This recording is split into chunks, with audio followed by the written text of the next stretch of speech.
तो पिछला हफ्ता थोड़ा छोटा था, लेकिन इस बार पूरी कोई छुट्टी नहीं है इस पूरे हफ्ते के अंदर। और इस बार के जो संकेत हैं वो थोड़े डिसाइसिव भी हो सकते हैं। सीरीज को शुरू हुए करीब करीब एक हफ्ते से ज़्यादा समय हो चुका है, लेकिन बाजार स्टिल इन द रेंज है।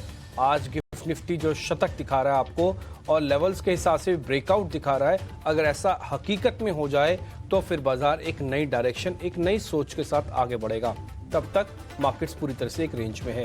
मेरे साथ आशीष है, अगले 2.5 घंटे हम आपके साथ बने रहेंगे। कोशिश करेंगे मेहमानों को जोड़ लें और धीरे धीरे करके एक एक पॉइंट सबके सब आपके सामने रखते चलें। हमारा पैटर्न बहुत साफ सुथरा है बॉस।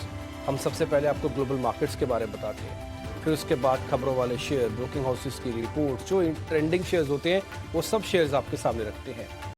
हमारी कोशिश ये नहीं है कि ज़्यादा से ज़्यादा शेयर्स बताए जाए, हमारी कोशिश ये है कि अच्छे शेयर्स आप तक रखते जाए। वो कम है तो और अच्छा है, ताकि आप अच्छे से पैसा बना पाएं। बाजार को अपना दोस्त बनाइए, ना कि अपने लिए दुश्मनी पैदा कीजिए इससे। तो इन सभी चीज़ों के साथ, इसी सभी प्रिंसिपल्स के साथ हम थोड़ा आगे बढ़ रहे हैं। और आपको पहले मैं 4 विंडोज़ दिखा देता हूं, ताकि आपको थोड़ा रफ आइडिया लग जाएगा कि 4-5 अहम खबरें कौन सी हैं जिसको आज हम ज़्यादा फोकस में रखेंगे। तो ये विंडोज़ में आप देख पा रहे हैं, पहली विंडो हमेशा की तरह ग्लोबल मार्केट्स की है। वहाँ पे 9वें दिन तेज़ी दिखी, गिफ्ट निफ्टी भी उसकी वजह से आज 100 पॉइंट आपको ऊपर दिख रहा है। ध्यान रखा जाए, गिफ्ट निफ्टी सिंक तो करता है, लेकिन खुलने के 10 मिनट बाद ही बाजार अपनी दिशा, अपने डोमेस्टिक कारण और अपनी चीज़ों की वेटेज पे आ जाता है। ये कुछ वैसे ही है कि जैसे आप गाड़ी स्टार्ट करें और उसके बाद बैटरी का कोई काम नहीं है, फिर तो इंजन स्टार्ट हो गया, इंजन चलेगा। ऐसे ही सिर्फ बैटरी यानी कि स्टार्टिंग तक का ये गिफ्ट निफ्टी है, उसके बाद इसका रोल खत्म। नेक्स्ट उसका रहते हैं FIs की 12वें दिन खरीदारी हुई है। देखिए 12वें दिन कैश में खरीदारी हुई है, फ्यूचर्स में भी हो रही है, लेकिन अब ऑप्शंस उसके अगेंस्ट में खड़े हैं, यानी कि ऑप्शंस में सेलिंग भी हो रही है। इसलिए आप देख पा रहे होंगे रेजिस्टेंस भी पार नहीं हो रहे। अगर 12वें दिन खरीदारी हो रही होती और लगातार चल रहा होता बाजार, तो ये रेजिस्टेंस जो हम बात कर रहे हैं 400-500 की, ये आपको दिख नहीं रहे होते। इसके पीछे ऑप्शंस का हाथ है। तीसरा बड़ा ट्रिगर है, सिटी यूनियन बैंक के अच्छे नंबर्स आए, SBI के अच्छे नंबर्स आए, कोटक अनुमान के मुताबिक रहा। आप ये तीनों चीज़ें देख पा रहे हैं और तीनों के तीनों बैंक्स हैं और बैंक्स ऑलरेडी काफ़ी बेहतर परफॉर्मेंस दिए हुए हैं। इसमें से 2 बड़े बैंक, एक निजी और एक सरकारी बैंकों के अगर अनुमान बेहतर हैं तो फिर चीज़ बन सकती है, यानी कि आज बैंक निफ्टी पे ज़्यादा ध्यान रखना होगा। लास्ट में M&M, कफोर्ज, कैम्प्स, इंडियन होटल्स के नतीजे आ जाएंगे। ये मार्केट अपने अपने स्टॉक्स पे रिएक्शन देगा। ध्यान रखिए, कई बार ऐसा समय होता है जब इंडेक्स से पैसा न बन के स्टॉक से भरपूर पैसा बनता है। ये वही समय चल रहा है जब इंडेक्स में अपना टाइम खोटी ना कीजिए, बल्कि स्टॉक्स को पकड़िए। और उसका पकड़ने का सबसे आसान तरीका है ET Now स्वदेश को आप रेगुलरली वॉच कीजिए। खासकर ये सुबह का शो बहुत इंपॉर्टेंट होता है। इसमें हम कोशिश करते हैं कि कल का मसाला और आज के ओपनिंग का जितना भी एफर्ट्स हैं वो सब डाल के अगले 2.5 घंटे में हम आपके सामने रखते हैं। तो ये सारी चीज़ें, सारे ट्रिगर्स हमने आपके सामने रखे। अब मैं अपने सहयोगी आशीषा के पास जाऊंगा ताकि आपको वो ये बता पाएं कि ग्लोबल मार्केट्स के अंदर क्या है। आशीषा आपको 3 पॉइंट्स में क्लियर करेगी। फर्स्ट, US के अंदर क्या हुआ और US के अंदर जो हैथवे है उसके अंदर क्या हुआ। दूसरा, यूरोपियन मार्केट्स के अंदर क्या हुआ, गोल्ड वगैरह और क्रूड के अंदर क्या हुआ। तो इस सब कुछ समेट के आशीषा आपके लिए लेके आई। आशीषा, गुड मॉर्निंग। जरा प्लीज़ बता दीजिए ग्लोबल मार्केट्स और इन सभी चीज़ों के संकेत। Good morning Dimpy. तो सबसे पहले ग्लोबल बाजारों में जो over the weekend Berkshire Hathaway की AGM हुई थी उस पर नजर डालेंगे। बड़ी अनाउंसमेंट निकल कर आई। वॉरेन बफेट जो 60 साल से CEO थे कंपनी के, उन्होंने अब रिटायर होने का फैसला किया है और उनके सक्सेसर ग्रेग अबेल अब उन्हें सक्सीड करेंगे CEO के तौर पर। याद रखिए 60 साल तक ये CEO थे कंपनी के, 96 साल इनकी उम्र है और अब रिटायर होने का उन्होंने फैसला लिया है। काफ़ी कुछ कमेंट्री निकल कर आई इसके बाद। उन्होंने ग्लोबली जो टैरिफ वॉर को लेकर चिंता है उन पर बात की। उन्होंने कहा कि हाँ, काफ़ी अनसर्टेनिटी है टैरिफ को लेकर। उन्होंने ऐसा भी कहा कि अमेरिकी गवर्नमेंट को सोचना चाहिए कि टैरिफ के चलते ग्लोबल ग्रोथ पर इसका असर पड़ेगा।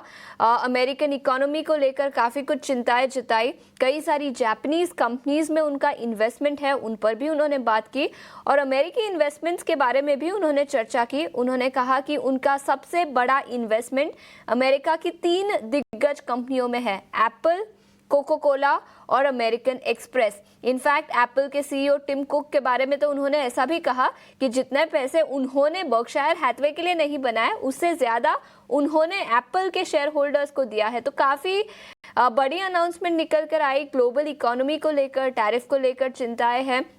और कई सारी कंपनियों में जो उनका इन्वेस्टमेंट है, Apple, Coca Cola, American express, उन पर भी उन्होंने बात की। तो बड़ी अनाउंसमेंट थी ओवर द वीकेंड, इस पर भी हमें हमारी नज़र रखनी चाहिए। लेकिन इसके अलावा एशियाई बाजार तो आज बंद रहेंगे, तो वहाँ से कोई बड़े ट्रिगर्स निकल कर नहीं आएंगे। लेकिन गिफ्ट निफ्टी से पॉजिटिव ओपनिंग के संकेत, जैसे आप बता रहे थे, शतक पार करने के बाद 122 अंकों की तेजी के साथ 24,520 के आसपास कारोबार करता हुआ। शुक्रवार के सत्र में सुस्ती थी, ज्यादा कुछ एक्शन नहीं दिखा इंडेक्स लेवल पर, लेकिन पिछले पूरे हफ्ते के लिए निफ्टी और बैंक निफ्टी 1.5% की तेजी के साथ बंद होते हुए नजर आए थे। आज जापान, कोरिया सभी बाजार बंद रहेंगे, तो एशिया से कोई बड़े ट्रिगर्स निकलकर नहीं आएंगे। लेकिन अमेरिकी बाजारों की बात करें तो शुक्रवार को नॉन फार्म पेरोल्स का डेटा आया जो काफी अच्छा था।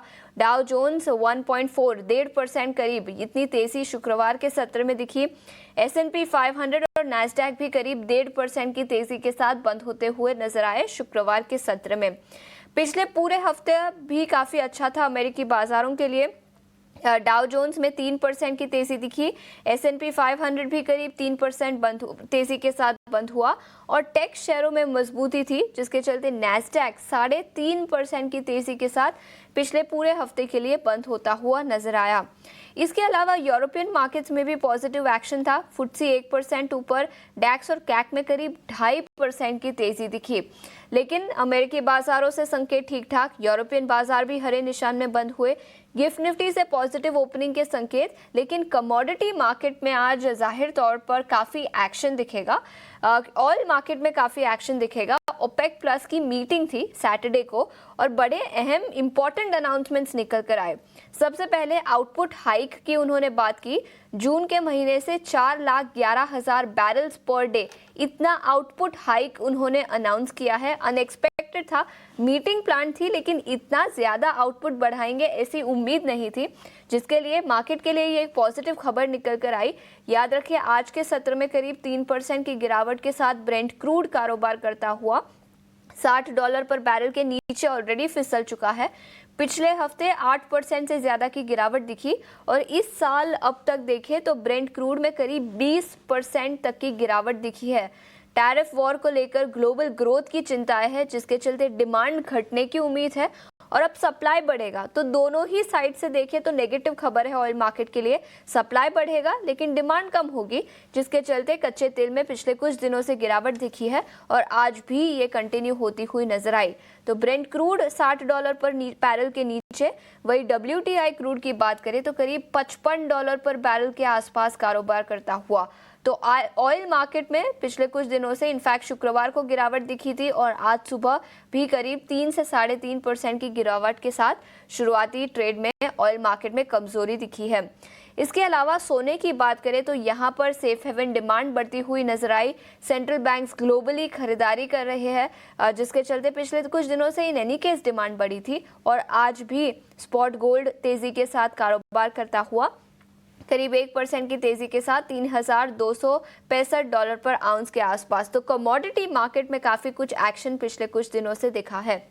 लेकिन एक खबर, हाँ, कच्चा तेल गिरा है, वो एक खबर पॉजिटिव है इंडियन मार्केट्स के लिए। याद रखें, काफी क्रूड ऑयल इंपोर्ट्स करते हैं भारत, जिसके चलते इंडियन इंपोर्ट्स पर थोड़ा सा कम प्रेशर होगा और इंडियन इकोनॉमी के लिए भी एक अच्छी खबर है। लेकिन एक और अच्छी खबर इंडियन मार्केट्स के लिए और वो है FIIs। 12वें दिन लगातार शुक्रवार के सत्र में उन्होंने कैश मार्केट में शेयर्स खरीदे। शुक्रवार के सत्र में करीब 2,800 करोड़ के शेयर्स उन्होंने खरीदे। वही DIIs ने भी करीब 3,300 करोड़ की खरीदारी की 12वें दिन लगातार और 12 दिनों में करीब 40,000 करोड़ के शेयर्स उन्होंने खरीदे हैं। तो पॉजिटिव खबर भारतीय बाजारों के लिए। FIIs की फिर एक बार खरीदारी शुरू होती हुई नजर आई और कंटिन्यूसली पिछले कुछ दिनों से अच्छी खासी खरीदारी दिखी है। लेकिन डिम्पी, FII और DII के पोजीशनिंग में किस तरह के बदलाव दिखे हैं और क्या ये जो ट्रेंड खरीदारी का दिखा है, इंडियन मार्केट्स जो अब अट्रैक्टिव नजर आ रहे हैं, क्या ये कंटिन्यू होगा अगले कुछ दिनों तक? आशीष, अट्रैक्टिव तो है, अट्रैक्टिव इनफैक्ट मैं बोलूँगा 22,000 के लेवल पे थोड़ा ज़्यादा था, जब वहाँ पे रिस्क रिवॉर्ड सब कुछ, इनफैक्ट सारी नेगेटिव खबरें भी डिस्काउंट हो रही थी। अब भी है, बट अभी फिर अगर इतना ही अट्रैक्टिव है फिर हम चल क्यों नहीं रहे हैं? चलने की थोड़ी बहुत वजह है, पहले मैं वो सारी वजह एक आपको रफ 2-4 पॉइंट्स हैं पर पहले मैं जोड़ देता हूँ, ताकि जब आप मार्केट को देखें या स्क्रीन रीड करें या उसके बारे में जानें तो आपके जहन में वो सारे पॉइंट्स चलने चाहिए। पहला पॉइंट, इस बार भी वीकेंड में कुछ नहीं हुआ। लास्ट वीकेंड भी आप याद कीजिए, जब मार्केट्स के अंदर कुछ नहीं हुआ, यानी कि पहलगाम वाले मैटर्स पे आपने कोई असर नहीं दिखाया, तो सोमवार को बाजार अच्छे खुले थे। आज फिर से सेम प्रोसीजर हो रहा है कि वीकेंड पे कुछ नहीं हुआ तो सोमवार को बाजार आपके गैप के साथ खुल रहे हैं। अब बोलेंगे तो यूएस का मामला है, यूएस से कोई खास बड़ा कनेक्शन नहीं रहा। अब आपका इस बात को ध्यान रखिएगा, अगर यूएस से अच्छा कनेक्शन होता तो शुक्रवार को भी बाजार इस तरह से बढ़कर गिरते नहीं वापस और रेंज में नहीं बंद होते।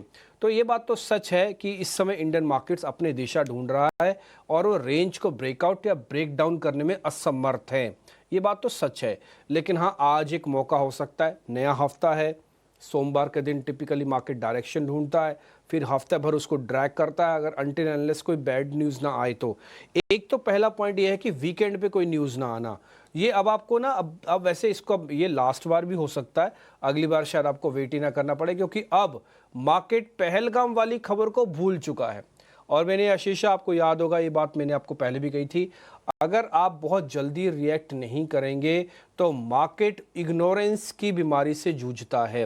वो इग्नोर कर देगा बॉस आपको, वो इतना बड़ा है, उसके सामने किसी की ईगो काम नहीं करती। आपकी ईगो है, आप अपने पास रखिए, वो चला जाएगा आपसे रूठ के या आपके पास आएगा, जो भी करेगा वो। तो वो ईगो वाले लोगों को बिल्कुल पसंद नहीं करता। तो मार्केट का अगर ईगो ये लोगों का ये कहता है ये पहलगाम से इम्पैक्ट होगा, मार्केट इसको इग्नोर करना भी शुरू कर चुका है। दूसरा पॉइंट, अभी आपने जो क्रूड वाला मैटर बताया था कि $60 के भी नीचे पहुंच गया। अब दो तरीके से क्रूड के दाम चेक किए जाते हैं, फर्स्ट डिमांड और दूसरा सप्लाई से। तो ये जो प्रॉब्लम है ना, सप्लाई बढ़ने की है, डिमांड कम होने की नहीं है। इसलिए ये बात भी सच है कि ये इम्पैक्ट काफ़ी पॉजिटिव होगा क्रूड का। और आज आप देखेंगे क्रूड से जुड़े हुए जो भी स्टॉक्स हैं, जो सेगमेंट्स हैं, वो थोड़े एक्टिव होंगे। ध्यान रखा जाए, अर्निंग का सीजन भी चल रहा है, तो आप उसको भी क्लब कर लेना, अर्निंग्स प्लस क्रूड इम्पैक्ट वो क्लब करके चेक करना। तीसरा पॉइंट है, इस मार्केट के अंदर आपने काफ़ी दिनों के बाद ये चीज़ नोटिस कर रहे होंगे कि इस बार जो अर्निंग्स का इम्पैक्ट है ना, वो बहुत साफ सुथरा और नीट एंड क्लीन है। इससे पहले क्या होता था कि आप अच्छे नंबर्स भी लेके आओ ना, तो तब भी मार्केट में शेयर्स नहीं चलते थे, या फिर बुरे नंबर्स लाओ तो मार्केट के अंदर शेयर टूट जाते थे। इस बार ऐसा नहीं हो रहा। इस बार मार्केट में क्लियर डाइवर्जेंस है कि अगर आप इंडेक्स ट्रेडर्स हो या फिर आप मैक्रोस डाटा देख रहे हो, आप एक जगह पे बैठो, और अगर आप अर्निंग्स पे काम कर रहे हो, थोड़ी भी अर्निंग्स अच्छी आ रही है ना, तो शेयर रिएक्शन बहुत फास्ट दे रहा है और क्लीन रिएक्शन दे रहा है। ऐसा नहीं कि एकदम से स्पाइक ऊपर हुआ नेक्स्ट डे फॉल हो गया, ऐसा नहीं हो रहा। तो ये बहुत अच्छा समय है जिनको स्टॉक स्पेसिफिक काम करना होता है, जिनको इंडेक्स तो माफ़ कीजिए, जिनको अर्निंग्स पे काम करना होता है, या जिनका ये रेंज का काम है। तो ये 3 पॉइंट मेरे को लगा कि बहुत इंपॉर्टेंट है, आपके सामने मेरे को रखने चाहिए, मैंने रख दिए हैं। और ग्लोबल मार्केट से कोई बहुत ज़्यादा सिंकिंग हम नहीं करेंगे। अब आ जाते हैं और पॉइंट्स पे जो आपने एफआईस के बारे में बताया। देखिए 12 दिन से एफआईस कैश में बाय कर रहे हैं, कोई दो राय नहीं है। और इसी की ही ये बड़ी वजह ही है कि मार्केट में इस सीरीज़ को जो हमने 24 तारीख को निपटान किया था, 24 अप्रैल को 25 से मई लग गया था, तो वहाँ से लेके आज 5 मई है, हमने एफआईस की होल्डिंग को बढ़ते हुए ही देखा है, घटते हुए नहीं देखा। और अब उनकी होल्डिंग्स 46% है। मैंने लास्ट टाइम भी आपको याद दिलाया था कि रिटेल की होल्डिंग अब एफआईस की होल्डिंग से कम हो चुकी है, वो है 44%। काफ़ी सारे लोग ना मैसेज में कई बार ये लिख के भेजते हैं कि सर ये 44 है, 46 है, होता तो 100% है, तो ये 44 तो यही हो गया, 46 ये हो गया। अभी आप बोलोगे कि डीआईएस के पास भी 66% है, तो ये 100 से कैसे पार हो जाता है? ये बॉस 100 से पार क्लब में नहीं कर रहे हैं हम क्या कर रहे हैं कि एक एक का टोटल परसेंटेज बता रहे हैं कि वो सिस्टम में कितना लॉन्ग और कितना शॉर्ट है। जैसे मैंने आपको 44% बताया रिटेल का, तो ये 56% शॉर्ट है, ठीक है ना। सिर्फ इसी का ही है ये 56 और 44, ये क्लब नहीं है, ये क्लब नहीं होगा।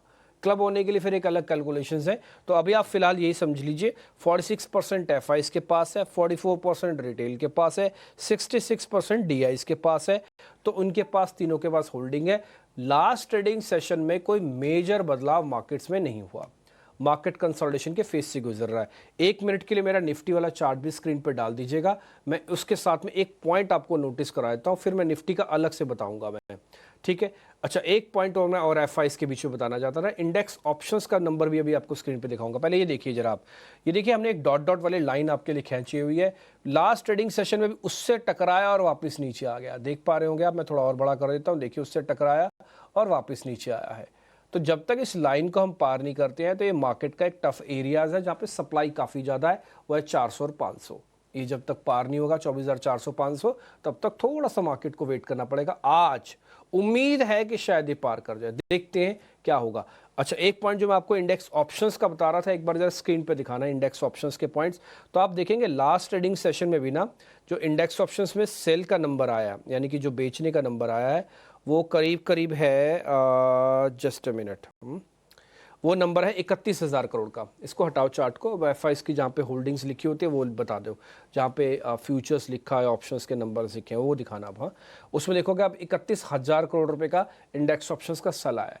मैं आपको एक फिर से बैक टेस्टेड प्रिंसिपल या चेक करने का एक तरीका बता देता हूँ। जब जब कैश में बाइंग होगा, आई रिपीट माई सेल्फ, जब जब कैश में बाइंग होगा, फ्यूचर में बाइंग होगा और ऑप्शंस में सेल होगा, जो भी की कंडीशन चल रही है, फ्यूचर बाय है, कैश बाय है, लेकिन ऑप्शंस की सेल, उस केस के अंदर मार्केट्स टिपिकली स्ट्रॉन्ग हैंड्स में होता है, अपने सपोर्ट्स को ब्रेक नहीं करता और रेजिस्टेंस को ब्रेक करने की अटेम्प्ट लेता है।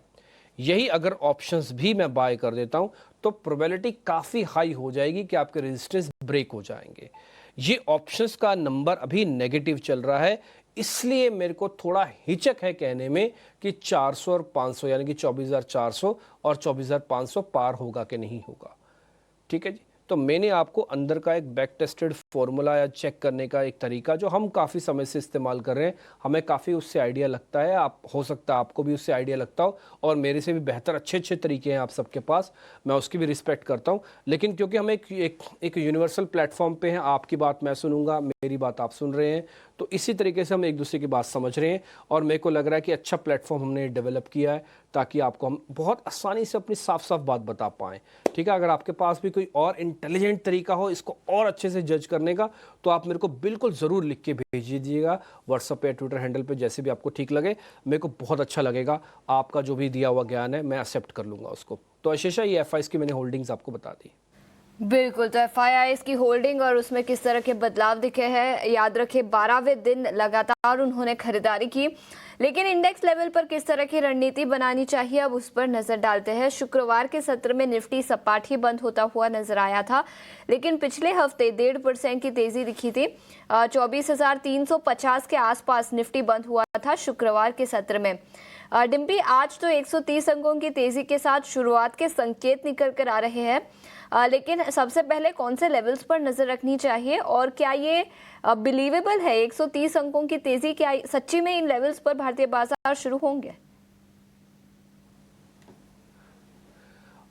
थोड़ा मुश्किल है कहना कि 130 पॉइंट पे गिफ्ट निफ्टी खोलेगा नहीं खोलेगा, लेकिन हाँ ये बात सच है कि मार्केट काफ़ी स्ट्रॉन्ग हैंड्स में है। देखो शीशा, गिरने के 100 बहाने हैं। अगर आपको क्लास से बाहर जाना है, मान लो आप स्टूडेंट है, तो आप ये भी कह सकते हैं मेरा तो पेन बाहर गिर गया, मेरे को लेने जाना है, मेरी कॉपी बाहर गिर गया, मेरे को लेने जाना है, मेरे को पानी पीने के लिए बाहर जाना है, या मेरे को किसी और काम के लिए बाहर जाना है। आपके पास 10 बहाने हो सकते हैं उस क्लासरूम से बाहर निकलने के, लेकिन अगर आप नहीं निकल रहे और अगर आपको टीचर रोक रहा है तो इसका मतलब ये है कि क्लास काफ़ी इंपॉर्टेंट है। आप खुद नहीं निकल रहे या फिर टीचर आपको रोक रहा है, तो आप बाहर अगर नहीं जा रहे तो इसका मतलब क्लास के अंदर जो हो रहा है वो बहुत इंपॉर्टेंट है। सेम रेंज ब्रेकआउट और ब्रेकआउट को आप समझिएगा, अगर आप उसको नहीं तोड़ रहे हैं इसका मतलब सिस्टम में कुछ ऐसा हो रहा है जो आपको अलाउ ही नहीं कर रहा है कि आप 24,200 के नीचे आ जाओ, और सिस्टम में कुछ ऐसा भी हो रहा है जो आपको ये भी अलाउ नहीं कर रहा है कि आप 24,400 500 के ऊपर आ जाओ। ये 12 दिन से अगर एफआईएस कैश मार्केट के अंदर आए हैं तो फिर रेंज ब्रेकआउट पिछले 7 दिन से नहीं हुई है। मैं आपको बता रहा हूँ, आपको 25 अप्रैल से चेक कर लो भले, आपको चलो मैं दिखा ही देता हूँ, बताना भी क्या देखना भी क्या, आप भी क्यों मेहनत करोगे, आपको मैं सामने दिखाता हूँ। एक बार जरा निफ्टी का चार्ट दिखाना, या फिर एक काम करो मैं बैंक निफ्टी के चार्ट से और ज़्यादा अच्छे से क्लियर होगा, आपको मैं बैंक निफ्टी के चार्ट से दिखाता हूँ। दिखाओ एक बार जरा बैंक निफ्टी का चार्ट। ये जो आप गैप देख पाएंगे अभी डॉट डॉट वाले लाइन के साथ ये एक्सपायरी वाला गैप है। एक्सपायरी ने इसको एक ऑर्बिट में डाल दिया था, उसके बाद से देख लो आपका मार्केट कैसे चल रहा है। ये आपका मार्केट है, ये एक्सपायरी के बाद का मार्केट है। तो अगर हम 7-8 दिन से चल रहे हैं, कैश में मार्केट है, फिर भी हम ब्रेकआउट नहीं कर रहे, इसका मतलब सिस्टम में कुछ ना कुछ ऐसा पक रहा है जो कि आपको अभी अलाउ ही नहीं कर रहा कि आप इसकी रेंज का ब्रेकआउट कर दो या ब्रेक डाउन कर दो। ठीक है, कुल मिला के फिलहाल तो मार्केट्स अभी रेंज में है। ये निफ्टी का चार्ट मैंने आपकी स्क्रीन पर रखा हुआ है। बट एनी हाउ, अब इसको 1 मिनट के लिए छोड़ दो और 1 मिनट के लिए जरा बाहर आओ। जो मैं पॉइंट आपसे कहना चाहता हूँ वो मैं वापस दिखाता हूँ। अभी रेंज के अंदर आपको काम करने की ज़रूरत है। आशीषा का एक क्वेश्चन ये हो सकता है कि रेंज ब्रेकआउट हो जाएगा, प्रोबेबिलिटी कितनी है? तो प्रोबेबिलिटी काफ़ी हाई समझो आप, है ना। ये करीब 50% से ज़्यादा भी समझो कि चांसेस हैं कि ये आज 24,400-500 को भी पार कर सकता है। बट मेरे को अभी भी थोड़ा सा डाउट चल रहा है, जो इंडेक्स ऑप्शंस वाला मैंने आपको पॉइंट बताया, और मेरे को थोड़ा फील गुड नहीं आ रहा मार्केट्स को देख के, फ्रैंकली स्पीकिंग। ठीक है जी, तो मैं अभी वेट करूँगा। मैं आपको फिर से लेवल्स बता के इसको चैप्टर को क्लोज कर देता हूँ। निफ्टी वाले को 24,200 S1 support number 1, 24,000 S2 support number 2। Dip मिले प्लस करो, ऊपर आए छोड़ दो। ये बात मैं आपको 4 दिन से बता रहा हूँ, और एग्जैक्टली 4 दिन से मार्केट के अंदर वही हो रहा है। जो डिप प्लस कर रहा है वो पैसे सेम डे बना के निकल रहा है, लेकिन जो ऊपर प्लस कर रहा है वो उसको एग्जिट भी नहीं मिल रहा और उसको सेम डे पैसा भी नहीं आ रहा। भले वो पैसा खो नहीं रहा, लेकिन पैसा आ नहीं रहा, ये बात भी सच है। तो इसलिए ऊपर पे प्लस मत करो, डिप में प्लस करो, कोई दिक्कत नहीं। मैंने आपको 2 सपोर्ट दे दिए, 24,200 और 24,000 का ऊपर देखो सपोर्ट लिखा हुआ है। और जब तक 400 और 500 की रेंज पार नहीं करते तब तक कोई बड़ा मूव नहीं आएगा। तो हम कुल मिला के अगर आप रफ समझें तो उसी 400 पॉइंट की रेंज में अभी फंसे हुए हैं। प्रोबेबिलिटी हाई है कि इस रेंज को आप ब्रेकआउट कर सकते हो, बट मेरे को आज फिर से चेक करना होगा। आज पूरा दिन भी निकालना पड़ सकता है, क्योंकि आज सोमवार का दिन है। आज की क्लोजिंग बहुत मैटर करती है। लास्ट में मैं ऑप्शंस वाला पॉइंट और बोल देता हूं, ऑप्शंस वालों को थोड़ा प्रोफेशनली काम करना होगा। पैसा बन रहा है बट प्रोफेशनली काम करना होगा। एक लाइन के साथ और समअप, वो है कई दिन ऐसे आते हैं महीने में जब इंडेक्स में से पैसे नहीं बनेंगे। ये बात मैं 4-5वीं बार बोल रहा हूं, अभी भी वही दिन चल रहे हैं। आप क्यों इंडेक्स के साथ जुड़ के अपने स्टॉक्स का प्रॉफिट खो रहे हैं? अगर आपको स्टॉक्स में आदत है काम करने की, समझते हैं, जानते हैं, अर्निंग्स का बारे में पता है, तो आपके लिए गोल्डन एरा चल रहा है। और अगर आप नहीं जानते, समझते नहीं है, और आपको लगता है कि नहीं मैं तो सिर्फ इंडेक्स से ही पैसा बना सकता हूं, तो फिर थोड़ा शांति रखिए। अगर आपके छोटे मोटे काम है, कहीं बाहर घूम के आना है, तो भले वो भी आप घूम के आ जाओ। जब इंडेक्स आपको ब्रेकआउट या ब्रेक डाउन करेगा तब भले वापस लैंड करके अपने शहर में, अपने टर्मिनल के सामने आ जाना। नहीं तो होगा क्या, ये ना मार्केट आपको ल्योर करेगा, अपनी तरफ बुलाएगा और ख़राब कर देगा। ठीक है ना, आपको कहेगा अभी ब्रेकआउट, होगा ही नहीं। अभी गिरा, होगा ही नहीं। और ये बात आप 5 दिन से फील कर रहे हो, अभी भी गिरा मार्केट, गिरता ही नहीं है। अभी चला मार्केट, चलता ही नहीं है। रेंज में फंसा हुआ मार्केट है आशीषा। बिल्कुल, तो ये नज़रिया निफ्टी पर, और कुछ लेवल्स जहां पर आपको अपनी नज़र रखनी चाहिए। इंडेक्स ट्रेडर्स को थोड़ा सावधान रहना चाहिए, ये सलाह आती हुई डिम्पी से।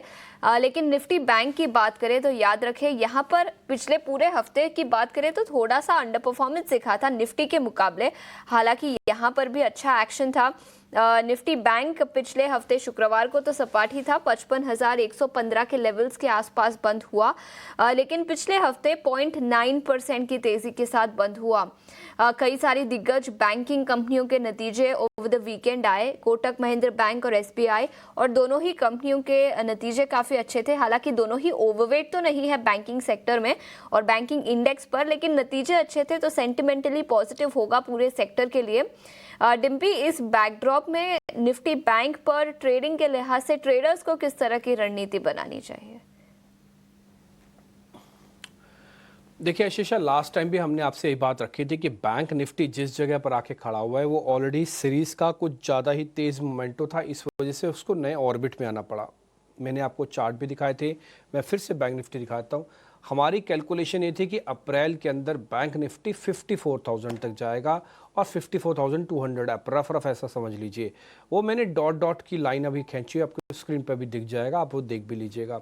ये सिर्फ अप्रैल सीरीज़ की म्याद थी, क्योंकि अप्रैल के अंदर शॉर्ट कवरिंग इतनी ज़ोर से हुई कि ना केवल वो डॉट वाली लाइन के ऊपर चला गया, बल्कि उसको एक नए जोन में छोड़ दिया। इससे पहले तक का ये रेजिस्टेंस थे, जब ये नए जोन में गया तो फिर नए हाई भी बना के आया। ये ऑल टाइम हाई बने हुए हैं, ठीक है जी।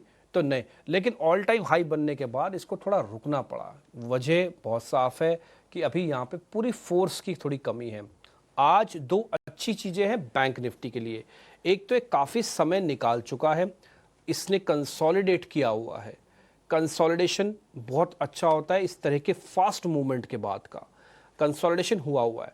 दूसरा, एक निजी बैंक कोटक महिंद्रा बैंक, एक सरकारी बैंक देश का एसबीआई, दोनों के नंबर्स मार्केट की उम्मीद से बेहतर। हाँ, पहला पॉइंट। कोटक तो गिरा ही नहीं। एक बार आप दिखाओ, इस चार्ट को हटा दो, कोटक एक बार दिखाना आप। कोटक पिछले 5 से 6 महीने का 6 महीने का चार्ट दिखाना कोटक का। हाँ, पिछले 6 महीने में कोटक महिंद्रा बैंक गिरा ही नहीं और इसने बहुत अच्छा प्रॉफिट दिया हुआ है। तो एक कोटक तो आपकी हेल्प करेगा, 6 महीने का दिखाना। हाँ, ऐसे एसबीआई, अब आप देखो 6 मंथ्स में 23% है। इसको कोई फर्क ही नहीं पड़ रहा था जब बाजार गिर भी रहा था, ये अपनी चाल में मन था और इसने 1700-1800 की रेंज से सीधा 2200 की रेंज पे आया। ऐसे एसबीआई का 6 महीने का देखोगे आप तो यहाँ पर आपको नेगेटिव दिखेगा 6% का, क्योंकि इसने पार्टिसिपेट किया मार्केट के फॉल और राइज दोनों में। तो ये बात तो सच है कि इन दोनों के बड़ी इंपॉर्टेंस है और एसबीआई ने भी 6 महीने के अंदर सिर्फ 6% दिखा के ये बात भी दर्शाई है कि अगर वो गिरा है तो बढ़ना भी जानता है। तो ये दोनों ही बैंक बहुत इंपॉर्टेंट है, कन्विक्शन के हिसाब से भी, वेटेज के हिसाब से भी, लेवल्स के हिसाब से भी।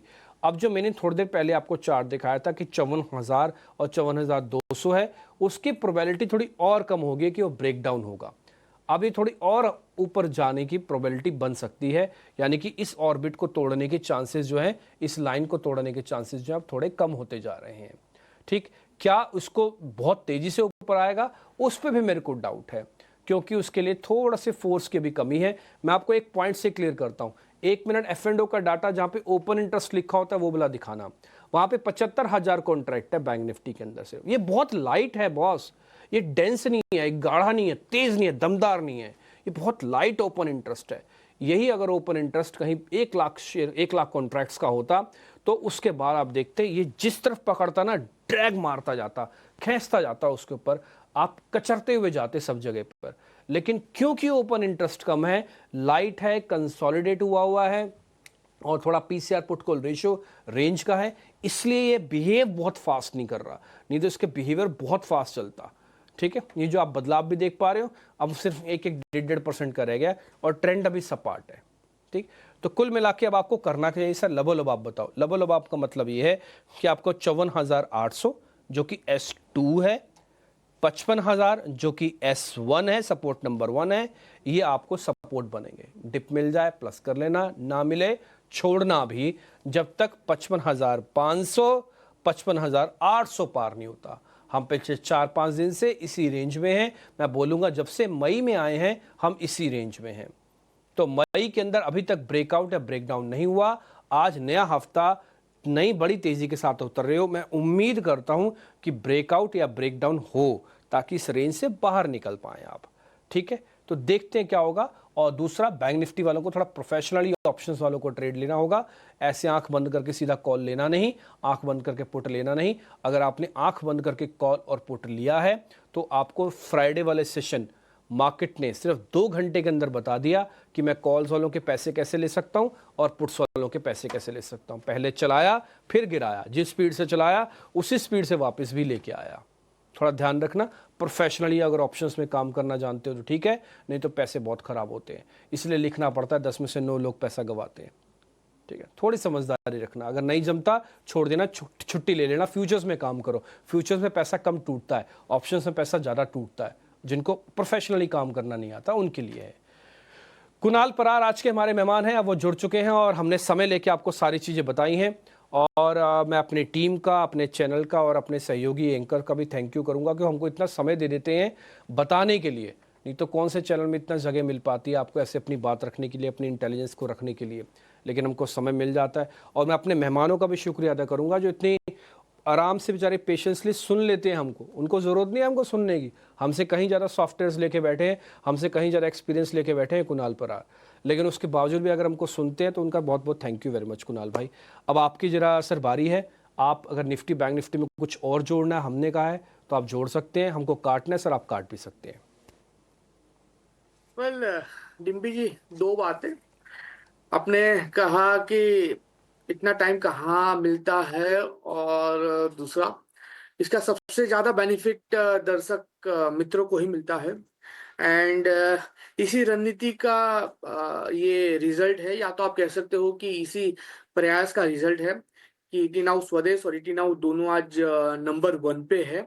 सो हम तो है, लेकिन सबसे बड़ी मेहनत डिम्पी जी आपकी और आपकी टीम की है, जो लगातार एक्चुअली रिकमेंडेशन के साथ साथ जो जरूरी चीजें हैं, जैसे कि न्यूज एनालिसिस है, रिजल्ट एनालिसिस है, और कंपनी के बारे में कंपनी के प्रमोटर्स के साथ बात करके जो अंदर की जो खबरें हैं वो लगातार दर्शक मित्रों के सामने शेयर करते हैं, ताकि उनको भी पता चले कि कैसे रिकमेंडेशन में काम करना चाहिए, कैसे पोर्टफोलियो में चर्निंग करनी चाहिए, और कैसे पोर्टफोलियो को रिबैलेंस करना चाहिए।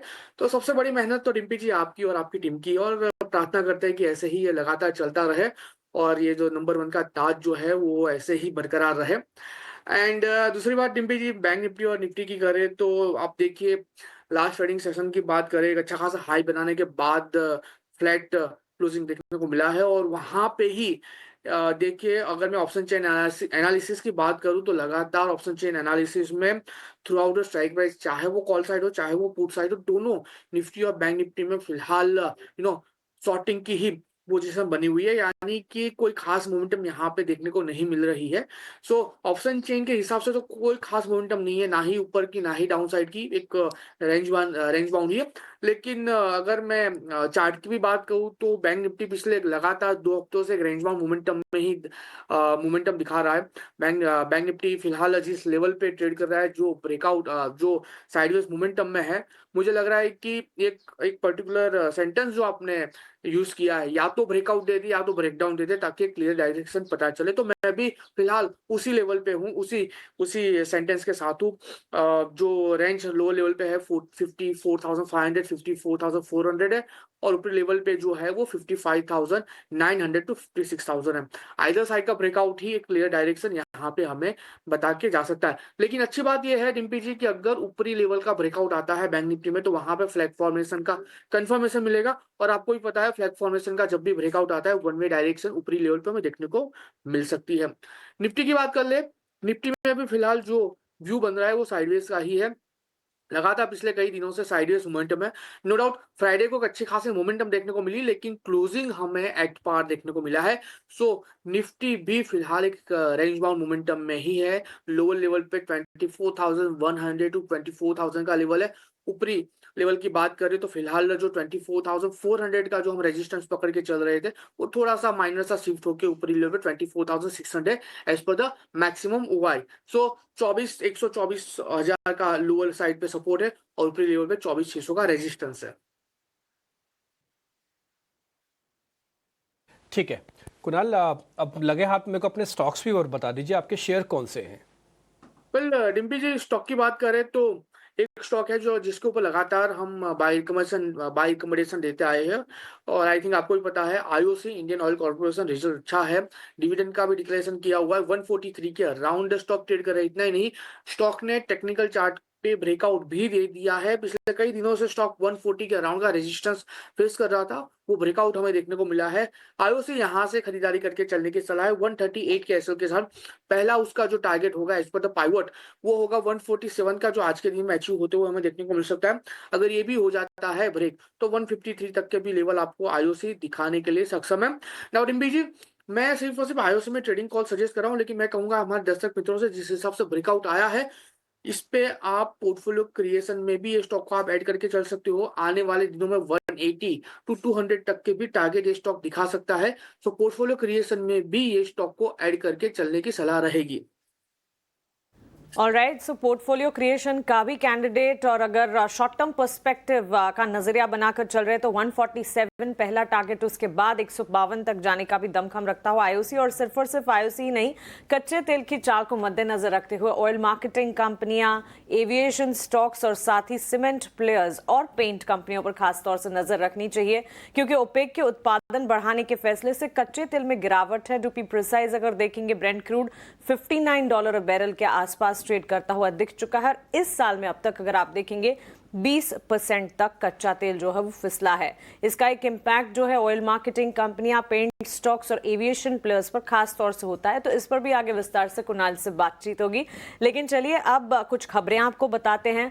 ओवर द वीकेंड ढेर सारे नतीजे आए और रिजल्ट बैक्ड हैवी हफ्ता होने वाला है ये। पिछले 2-3 हफ्तों से ट्रंकेटेड वीक की आदत हो चुकी है हमें, लेकिन ये हफ्ता जो है ये लॉन्ग फुल फ्लेज्ड वीक 5 दिनों के ट्रेडिंग सेशंस होने वाले हैं और इन 5 दिनों के ट्रेडिंग सेशंस में रिजल्ट्स यानी कि नतीजों की लंबी फहरिस्त हैं। ओवर द वीकेंड बाजार बंद होने के बाद शुक्रवार से लेकर अब तक जो इंपॉर्टेंट सेट ऑफ नंबर्स आए वो और साथ ही खबरों वाले शेयर्स, ये सारा का सारा एक्शन लेकर हमारे सहयोगी रविंदर अब हमारे साथ जुड़ गए हैं। Ravinder, good morning. सबसे पहले तो नतीजों का एक्शन जो है वो आप हमारे सामने रखें। जी गुड मॉर्निंग। तो सबसे पहले हम अर्निंग्स वाली बात करते हैं। यहाँ पे ओवर द वीकेंड जो है बहुत सारे बैंक ने जो है अपने रिजल्ट अनाउंस किए हैं। उसमें से जो 2 बड़े बैंक हैं निफ्टी के, वो कोटक महिंद्रा और एसबीआई। तो सबसे पहले बात करते हैं कोटक महिंद्रा बैंक की, जहाँ पर कोटक महिंद्रा बैंक का जो एनआईए है उसमें जो है 5.5% का अपटिक देखने को मिला है ईयर ऑन ईयर बेसिस पर।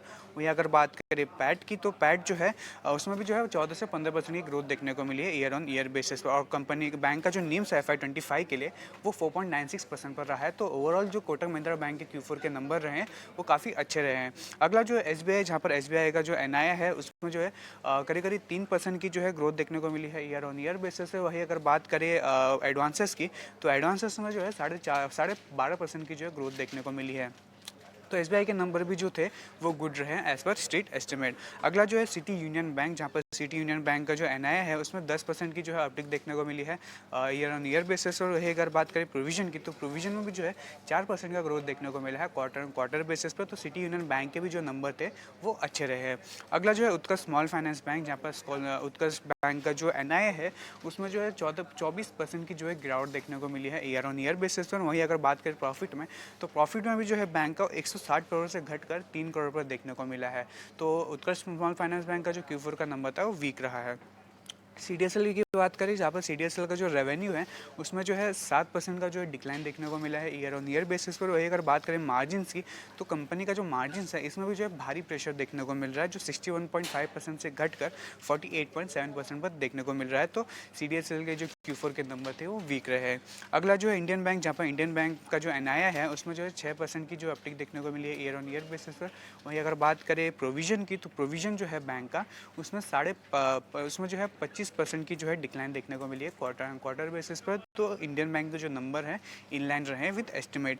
एवेन्यू मार्ट्स की बात करें, जहाँ पर एवेन्यू मार्ट्स का जो Q4 में जो रेवेन्यू है उसमें अप्रॉक्स 17% की जो है अपटिक देखने को मिली है ईयर ऑन ईयर बेसिस। और वही अगर बात करें नेट प्रॉफिट की, तो नेट प्रॉफिट भी जो है 604 करोड़ से बढ़कर 620 करोड़ पर देखने को मिला है। हालांकि जो कंपनी का मार्जिन है एबिटा, उसमें जो है 84 बेसिस पॉइंट का डिक्लाइन देखने को मिला है। तो ओवरऑल जो एवेन्यू मार्ट्स के नंबर थे वो वीक रहे हैं।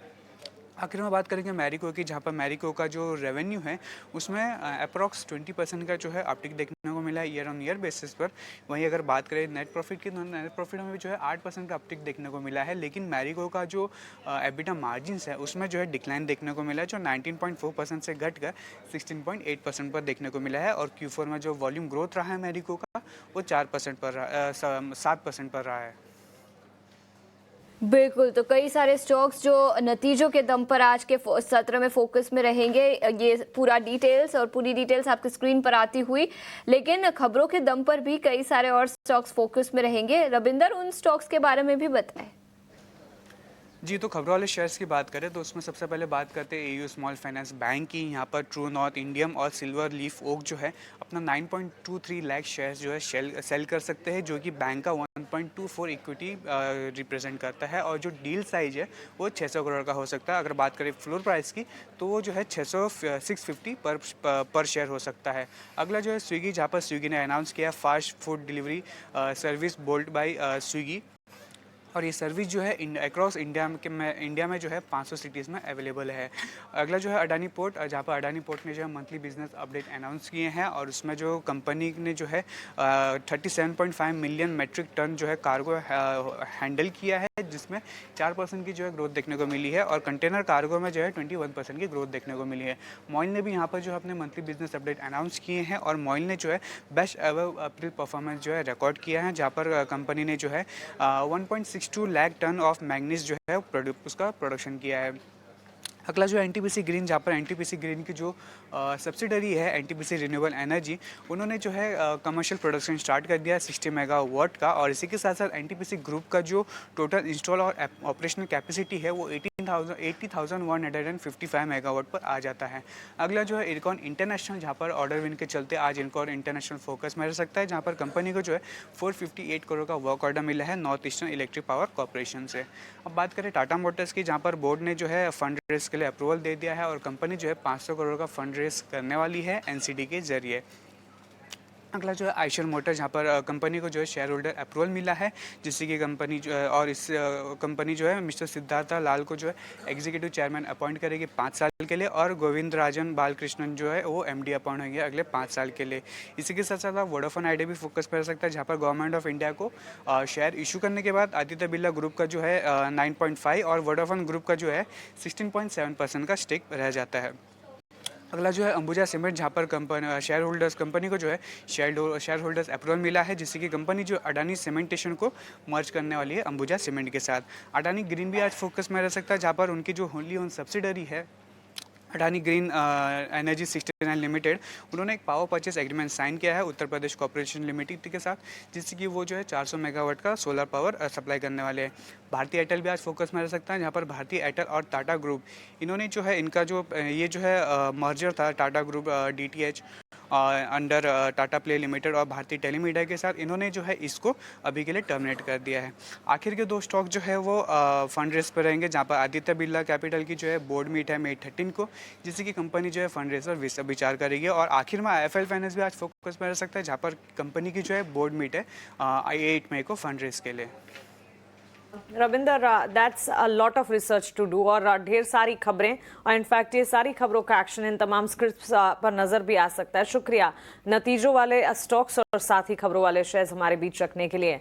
नतीजों का कैलेंडर, अच्छे नतीजे कौन से हैं, मिले जुले सेट ऑफ नंबर्स कौन से हैं, और साथ ही कमजोर नतीजे, स्कोर कार्ड हम आपके स्क्रीन पर लगातार फ्लैश करें तब ताकि आपको एक आइडिया आ जाए कि नंबर्स कौन से आए और कैसे रहें, और इन नंबर्स के चलते आज किस तरह के सेंटिमेंट्स डेवलप हो सकते हैं। ये इंपॉर्टेंट है क्योंकि अगर ये सारे स्टॉक्स आपके पोर्टफोलियो का हिस्सा है तो उसका एक इम्पैक्ट आता जरूर दिख सकता है। All in all banks and financials, FMCG, कुछ हद तक एक्सचेंज, एंसिलरी, ये सारे के सारे पॉकेट्स हैं जो कि नतीजों के लिहाज से फोकस रेडार पर रहेंगे, क्योंकि लार्जर नंबर्स वहां पर आते हुए दिखे, और साथ ही ढेर सारी खबरें हैं जिस पर फोकस है। लेकिन चलिए टेक्निकली हमारे साथ अपनी सारी की सारी एनालिसिस लेकर जहां कुणाल परार जुड़े हैं, फंडामेंटल गेस्ट हमारे साथ जियोजीत इन्वेस्टमेंट की गौरांग शाह भी जुड़ गए हैं। गौरांग सर, गुड मॉर्निंग, स्वागत है आपका ET Now स्वदेश पर। सबसे पहले तो अपना समय देने के लिए आपका शुक्रिया, और शुरुआत में बैंक्स फाइनेंशियल से ही करना चाहूंगी।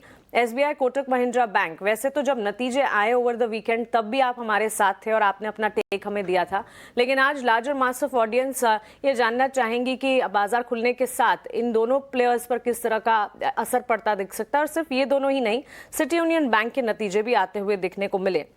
On the face of it net interest income के आंकड़े में बढ़ोतरी रही सिटी यूनियन बैंक के लिए, और एसेट क्वालिटी में भी सुधार रहा। वहीं SBI अनुमान से बेहतर नतीजे तो हम कह ही रहे हैं, ब्याज से आय करीब 3% बढ़ी है, एसेट क्वालिटी ठीक ठाक, और कोटक बैंक अनुमान के मुताबिक कहना चाहिए, क्योंकि मुनाफे का आंकड़ा जो है वो कंसर्न पैदा करने वाला है। बैंक्स फाइनेंशियल्स पर एक बार रिविजिट कर फिर से अपना टेक दीजिएगा सर।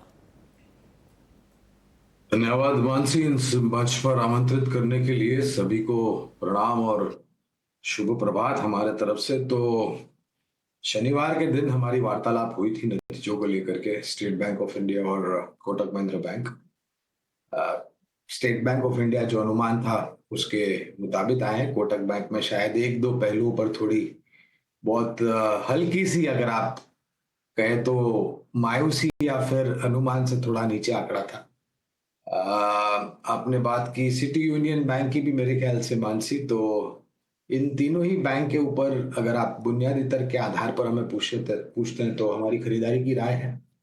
अब आज क्या होगा उसको लेकर के तो हम सक्षम तो है ही नहीं टिप्पणी करने के लिए। मेरे ख्याल से हमारे मित्र कुणाल परार ज्यादा सक्षम है इस पर टिप्पणी करने के लिए, क्योंकि ये छोटी मध्यम अवधि के लिए हमारे लिए कठिन होता है मानसी किसी भी प्रकार की राय देना। लेकिन अगर लंबी अवधि का नजरिया है तो आप निश्चिंत होकर के बने रह सकते हैं। और एक बात ये भी जोड़ना चाहूंगा कि अगर हम तुलना करते हैं तीसरी तिमाही की और अब तक जो नतीजे हमने चौथी तिमाही के देखे हैं, हालांकि और भी देखना बाकी है, तो शायद रंग रुझान में और आंकड़ों में थोड़ा बेहतर परिवर्तन होता हुआ कम से कम हमें तो नजर आया है चौथी तिमाही में बनस्पत के तीसरी तिमाही में। तो नतीजे अच्छे थे और अगर लंबी अवधि का नजरिया है तो आप निवेश बना करके रह सकते हैं, या फिर किसी कारणवश बाजार में थोड़ा हल्कापन, मायूसी या मुनाफा वसूली आती है तो उस समय पर आप नया जोड़ भी सकते हैं और नई खरीद भी कर सकते हैं। टेक ही आपका समझना चाह रहे थे। On a long term basis जो है पॉजिटिव स्टैंस बनता हुआ दोनों ही लार्ज और बैंकिंग प्लेयर्स के लिए बनता हुआ, लेकिन इस पर एक टेक्निकल नजरिया भी बिल्कुल होना चाहिए। कुणाल बताएं, banks and financials, SBI, Kotak Mahindra bank over the weekend नतीजे जरूर आए और अनुमान जिस तरह का लगाया था हमारे अनुमान के मुताबिक वैसे तो नंबर्स कहे जाने चाहिए, क्योंकि एसबीआई में भी हमने देखा इनफैक्ट एक्सपेक्टेशंस जो थी उससे थोड़ा बेहतर, और कोटक तो बिल्कुल हमारे अनुमान के मुताबिक ही देखने को मिला। City union bank, banks financials को आप कैसे देख रहे हैं?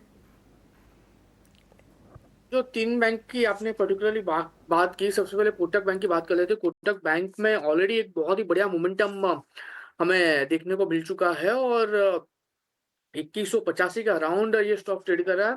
ये स्टॉक जब 1750 के अराउंड था तब से हम इसमें बाई रिकमेंडेशन देते आ रहे हैं। फिलहाल यहाँ पे कोई नया रिकमेंडेशन देने की सलाह हमारे ओर से नहीं होगी। जो है वो ऑलरेडी एक बार होल्ड करके चल सकते हैं with the strict stop loss of 2140 trade level यहाँ पे मेंटेन करना होगा। एसबीआई की बात कर लेते हैं। एसबीआई फिलहाल जिस लेवल पे ट्रेड कर रहा है और जो मोमेंटम हमें देखने को मिल रही है, एसबीआई में यहाँ पे पोजीशन बना के चलने की सलाह रहेगी। ग्लोबल लेवल पे 780 का काफी अच्छा सपोर्ट आ रहा है। पहले जो रेजिस्टेंस है वही अभी सपोर्ट बन चुका है। 780 के एसएल के साथ खरीदारी करके चलने की सलाह है। 830 का पहला टारगेट है और वो ब्रेक होता है तो ऊपरी लेवल पे आपको 840 तक के भी टारगेट देखने को मिल सकते हैं। और सीयूबी की बात करें, सिटी यूनियन बैंक की बात करें, तो यहाँ पे भी जो मोमेंटम देखने को मिल रही है, मुझे लगा है कि टाइमिंग के लिए एक प्रॉफिट बुकिंग आ सकता है, क्योंकि स्टॉक ने वन वे रैली हमें दिखाई है 150 से लेकर ऊपरी लेवल पे 185 184 तक, तो माइनस सा प्रॉफिट बुक हो सकता है। और उस प्रॉफिट बुकिंग में अगर ये स्टॉक नीचे 165 तक के लेवल दिखाता है तो 165 पे खरीदारी करके चलने की सलाह रहेगी। नजरिया सिटी यूनियन बैंक पर और एसबीआई पर बने रहने की सलाह। एसबीआई के नतीजों पर हमने बात की, ओवर द वीकेंड नतीजे आए और उनके मैनेजमेंट के साथ भी हमने चर्चा की और नतीजों के बाद आगे के आउटलुक पर एसबीआई के चेयरपर्सन सीएस सेट्टी के साथ खास बातचीत की हमारे सहयोगी अंकुर मिश्रा ने। आइए आपको सुनाते हैं। स्टेट बैंक ऑफ इंडिया ने FY25 में 1 लाख करोड़ रुपए के ऊपर का ऑपरेटिंग प्रॉफिट डिलीवर किया है और अगर हम इसके नेट प्रॉफिट की बात करें पूरे साल में तो 70,000 करोड़ रुपए से ऊपर रहा है। लेकिन अगले साल के क्या प्लान है, इस पर बात करने के लिए हमारे साथ चेयरमैन सीएस सेट्टी खुद मौजूद हैं। Mister Setty, welcome to ET Now Swadesh. मेरा पहला सवाल आपसे ये रहेगा कि अगले साल के लिए क्या उम्मीद करनी चाहिए निवेशकों को, स्टेट बैंक ऑफ इंडिया किन महत्वपूर्ण बिंदुओं पर काम करेगा? हमारा पूरा कोशिश जारी रहेगा that SBI performance continue basis में करते रहे। एंड एक चीज़ बताना चाहता हूँ, इत्तेफाक से ये 7 दशक कंप्लीट कर रहा है state bank of India in the new अवतार।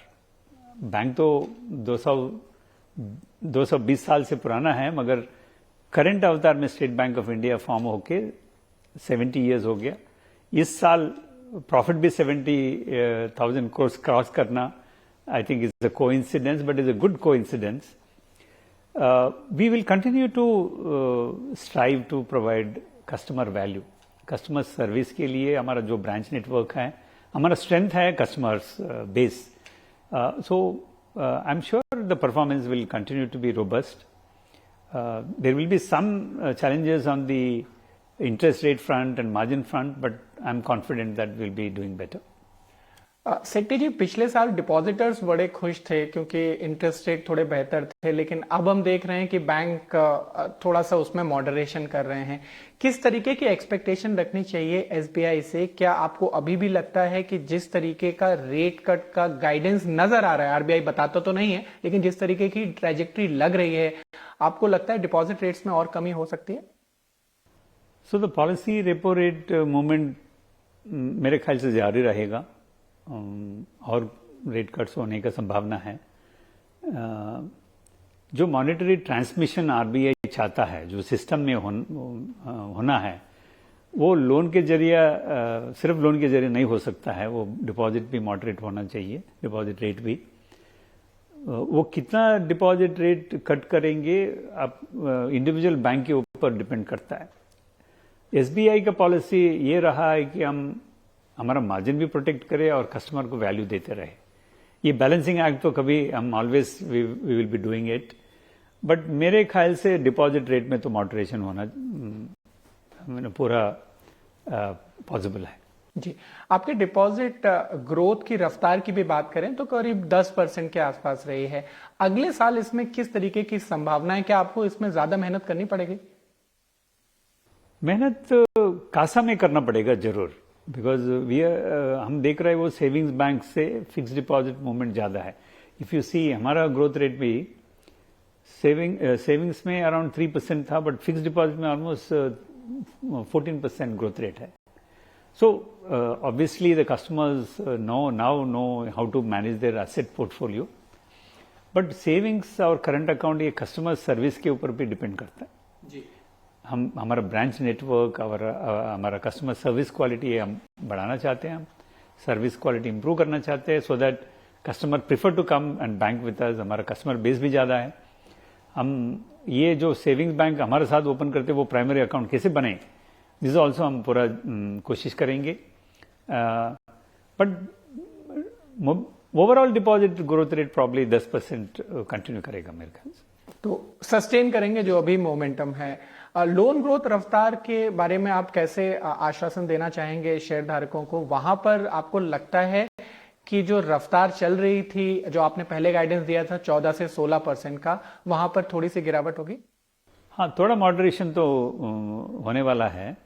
सिस्टम लेवल में भी मॉडरेशन हो रहा है, and generally state bank of India 1 और 2% ज़्यादा करते हैं सिस्टम से। सो उसके हिसाब से I think around 12% credit growth का संभावना है। चलिए, हमसे बात करने के लिए बहुत बहुत शुक्रिया। Thank you very much. Thank you. SBI के मैनेजमेंट से उनका नजरिया, ग्रोथ आउटलुक अभी भी काफी पॉजिटिव, और नतीजों के बाद ब्रोकरेज हाउसेस का भी नजरिया हम आपके सामने रखेंगे। लेकिन वो मैनेजमेंट है एसबीआई के, आपने उनको सुना। लेकिन एसबीआई के अलावा कई सारे और स्टॉक्स फोकस में रहेंगे। यूनाइटेड ब्रूअरीज पर नजर डालते हैं। आईसीआईसीआई सिक्योरिटीज की इनिशिएटिंग कवरेज रिपोर्ट आई है। उन्होंने इनिशिएट किया है कवरेज, एड की रेटिंग दी है और 2300 रुपए प्रति शेयर का लक्ष्य रखा है। लेकिन यूनाइटेड ब्रूअरीज के अलावा भी कई सारे और स्टॉक्स नतीजों के दम पर, ब्रोकरेज रिपोर्ट्स के दम पर आज फोकस में रहेंगे। वरुण अब हमारे साथ जुड़ चुके हैं। वरुण, बताएं कौन सी वो ब्रोकरेज रिपोर्ट्स आज सुबह निकल कर आई है? देखिए, आप अभी एसबीआई के मैनेजमेंट को सुन रहे थे, तो वहीं से शुरुआत करूंगा। यहाँ पे मोतीलाल ओसवाल की रिपोर्ट आई है, जहाँ पे खरीदारी की सलाह है।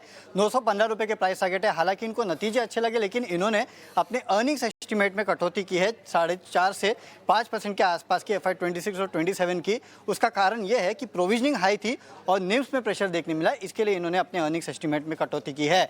नुआमा खरीदारी की सलाह है, 950 के प्राइस टारगेट ये दे रहे हैं। ये कह रहे हैं कि ओवरऑल अगर आप देखेंगे तो यहाँ पे कंपनी की जो निम्स है उसमें 2 क्वार्टर के बाद सुधार देखने मिला। ये एक बहुत अच्छी बात है इस कंपनी के ओवरऑल अगर आप देखेंगे, और इनको गाइडेंस जो है वो भी अच्छा लग रहा है। इसके लिए 950 के टारगेट है। इलारा का अगर आप देखेंगे तो एक्यूमुलेट का कॉल है, प्राइस टारगेट इन्होंने बढ़ा दिया है 885 से बढ़ा के अब 942 के प्राइस टारगेट जो है वो ये दे रहे हैं। इनका कहना है कि एक बेहतर रिजल्ट जो है वो इस कंपनी ने पेश किए हैं, और अपने पीएस के मुकाबले अगर आप देखेंगे तो इस कंपनी के नतीजे जो है वो ज़्यादा बेहतर रहे हैं। अब बात करते हैं कोटक की, तो इलारा का यहाँ पे एक्यूमुलेट यानी बाय से अब ये एक्यूमुलेट की रेटिंग दे रहे हैं। प्राइस टारगेट जो है 2100 से बढ़ा के 2330 का इन्होंने कर दिया है। इनका कहना है कि चैलेंजर्स के मुकाबले अगर आप देखेंगे तो इस क्वार्टर में कोटक के रिजल्ट जो है वो काफ़ी अच्छे रहे हैं। एसेट क्वालिटी जो है वो काफ़ी सुधरी और स्लिपेजेस कम हुए हैं, ये इनको अच्छा लगता है। मोतीलाल की रिपोर्ट है, खरीदारी की सलाह 2500 रुपये के प्राइस टारगेट ये दे रहे हैं। इनका कहना है कि जो निम सरप्राइज है वो एक काफ़ी पॉजिटिव जो है इनको इनके पूरे रिजल्ट्स में लग रहा है। नुआमा होल्ड की सलाह दे रहा है, प्राइस टारगेट बढ़ाए हैं 2040 से बढ़ा के 2350 के प्राइस टारगेट जो है वो ये दे रहे हैं। इनका कहना है कि अपने पीएस के मुकाबले अगर आप देखेंगे तो इस कंपनी की ग्रोथ जो है और नेट इंटरेस्ट मार्जिन जो है आगे चल के बेटर रहने वाले हैं, इसके लिए इन्होंने प्राइस टारगेट बढ़ा दिया है। तो एसबीआई और कोटक दोनों पे कमेंट्री जो है वो तो अच्छी आ रही है ब्रोकरेजेस की। अब बात करते हैं मैरिको की, तो मोतीलाल ओसवाल खरीदारी की सलाह है और 800 रुपये के प्राइस टारगेट दे रहे हैं। इनका कहना है कि टॉप लाइन अच्छी है, लेकिन मार्जिन में अगर आप देखेंगे तो थोड़ा बहुत प्रेशर देखने मिला है। एवेन्यू सुपरमार्ट मोतीलाल ओसवाल खरीदारी की सलाह प्राइस टारगेट काटे हैं 4650 से काट के 4350 का दे रहे हैं। इनका कहना है कि ओवरऑल अगर आप देखेंगे तो थोड़ा सबड्यूड क्वार्टर जो है इस कंपनी के लिए रहा है। सिटी यूनियन बैंक नुआमा की रिपोर्ट खरीदारी की सलाह 220 के प्राइस टारगेट। इनका कहना है कि नतीजे अगर आप देखेंगे तो ओवरऑल अच्छे हैं। अब लिकर स्पेस पे नजर रखिएगा क्योंकि आईसीआईसीआई सिक्योरिटीज की रिपोर्ट आई है, खासकर प्रीमियमाइजेशन पे फोकस कर रहे हैं। यूनाइटेड स्पिरिट्स ऐड किया है, प्राइस टारगेट 1400 से बढ़ा के 1700 किया है।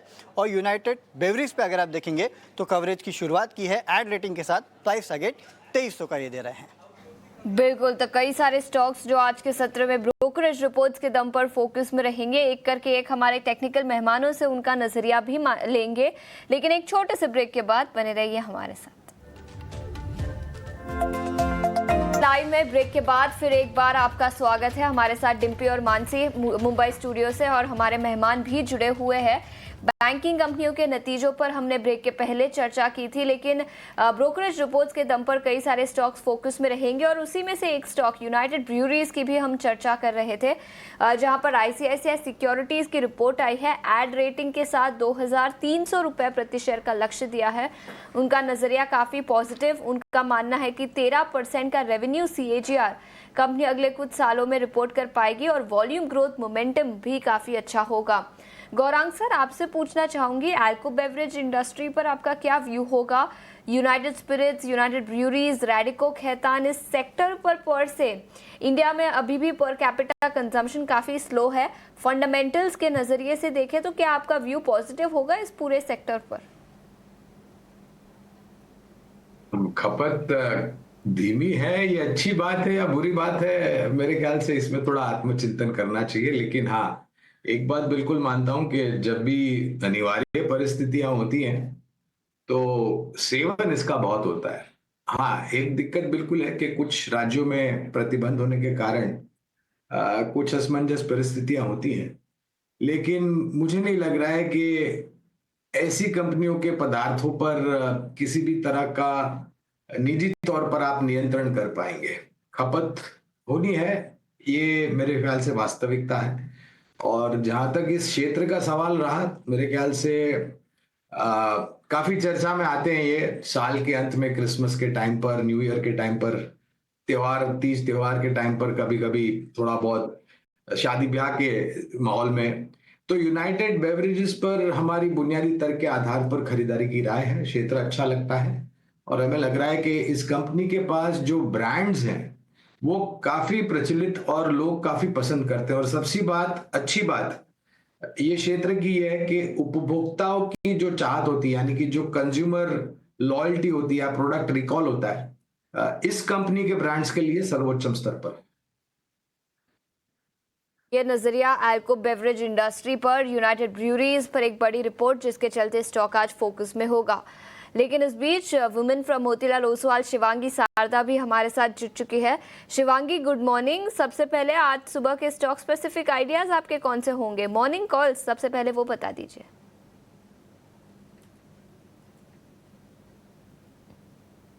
जी बिल्कुल, वेरी गुड मॉर्निंग। तो हम देख रहे हैं कि मार्केट्स में एक अच्छी सपोर्ट पे स्पाइंग तो ज़रूर देखने को मिल रही है। हाउएवर थोड़े बहुत प्रेशर भी इंटैक्ट है। लोअर हायर लेवल्स पे हम देख रहे हैं कि थोड़ी बहुत रब ऑफ भी देखने को मिल रही है, but overall stock specific action काफ़ी पॉजिटिव है और हम एक्सपेक्ट कर रहे हैं कि इनमें कंटिन्यू होगी एक्शन। पहला पसंदीदा काउंटर मेरा है इंडिगो। ये ट्रैवल एंड टूरिज्म स्पेस में सबसे स्ट्रॉन्गेस्ट काउंटर रहा है और हमने देखा है कि कंटिन्यूसली इसमें कोई भी छोटे डिक्लाइंस में खरीदारी हुई है। कंटिन्यूसली डेली फ्रेम में भी अपने एक अच्छे एक्सपोनेंशियल मूविंग एवरेजेस को सपोर्ट करते हुए नजर आ रहा है और इन लाइन हमने देखा है कि काफ़ी इसके इंटरनेशनल ऑपरेशंस भी बढ़ते हुए दिखे हैं। तो ओवरऑल काफ़ी पॉजिटिव लग रहा है ये स्टॉक। 55-50 के टारगेट्स के लिए हम इसमें खरीदारी करें, 52-50 के एक स्टॉप लॉस के साथ।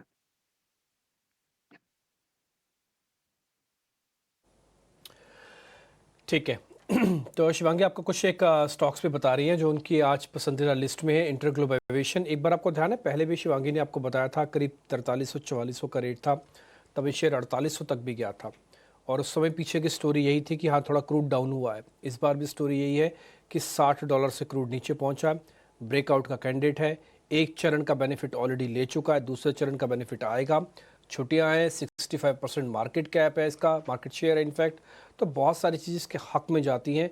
इसलिए इंटरग्लोब एविएशन को एनालिस्ट फटाफट पकड़ता है जैसे कहीं भी कोई न्यूज़ या फिर पैटर्न दिखता है। तो खैर एनी हाउ कुछ स्टॉक्स और भी हैं जहाँ पर आपको ध्यान देना चाहिए। इनफैक्ट मैं अगर आप लास्ट ट्रेडिंग सेशन में देखेंगे तो आपको दिखेगा कि जो हाउसिंग फाइनेंस से जुड़ी हुई कंपनीज हैं वो भी काफ़ी अच्छी बढ़िया बंद हुई हैं।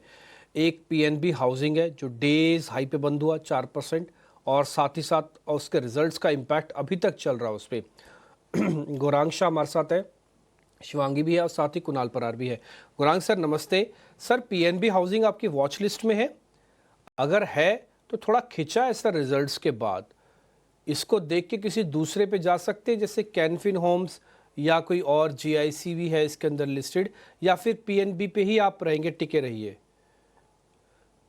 आपको भी प्रणाम और शुभ प्रभात डिम्पी जी हमारे तरफ से। तो हमारी सोच और विचारधारा ये कहती है कि जो ब्याज दरें कटने का सिलसिला शुरू हुआ है उसका सबसे पहला फायदा हाउसिंग फाइनेंस कंपनी उसको मिलता है। लोन बुक ग्रोथ बढ़ने की पूरी संभावना बन जाती है, क्योंकि आपके ईएमआईज पर जो आप इंस्टॉलमेंट्स भरते हैं, किश्त भरते हैं, वो नीचे के तरफ आकर के खड़ी हो जाती है। ब्याज दरों को कटौती लो करें। दो और ब्याज दर में कटौती आने की संभावना है डिम्पी इस साल में, दिसंबर 2025 तक। ये क्षेत्र अच्छा लगता है। इसमें से दो नाम हमें पसंद आते हैं बुनियादी दर के आधार पर, एलआईसी हाउसिंग फाइनेंस और कैनफिन होम्स। ये दोनों पर हमारी खरीदारी की राय है।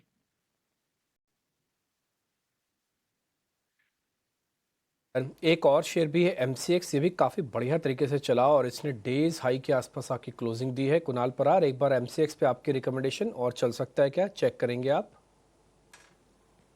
एमसीएक्स की बात करें तो जिस हिसाब से मोमेंटम हमें एमसीएक्स में देखने को मिल रही है, जो व्यू फिलहाल एमसीएक्स में देखने को मिल रहा है वो थोड़ा सा साइडवेज है। नो डाउट एक अच्छे खासे लेवल देखने को मिले थे लास्ट ट्रेडिंग सेशन में, बट मैं कहूंगा अगर ये स्टॉक 6350 के ऊपर अगर सस्टेन होता है तो ही खरीदारी करके चलने की सलाह है। 6350 के बाद ये स्टॉक आपको वन वे डायरेक्शन में 6840 और उसके बाद 7000 तक के भी लेवल दिखा सकता है। तो 6350 के क्लोजिंग के बाद ही खरीदारी करके चलने की सलाह है। शिवांगी, कोई ऑयल मार्केटिंग कंपनीज आपकी लिस्ट में है आज ट्रेड करने के लिए? जैसे आपने आज इंडिगो बताया है, कैसे आईओसी, बीपीसीएल, एचपीसीएल में भी हाथ आजमा सकते हैं?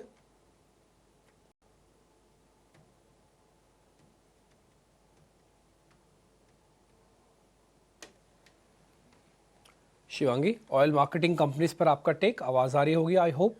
एचपीसीएल, बीपीसीएल, आईओसी, इनमें से कुछ?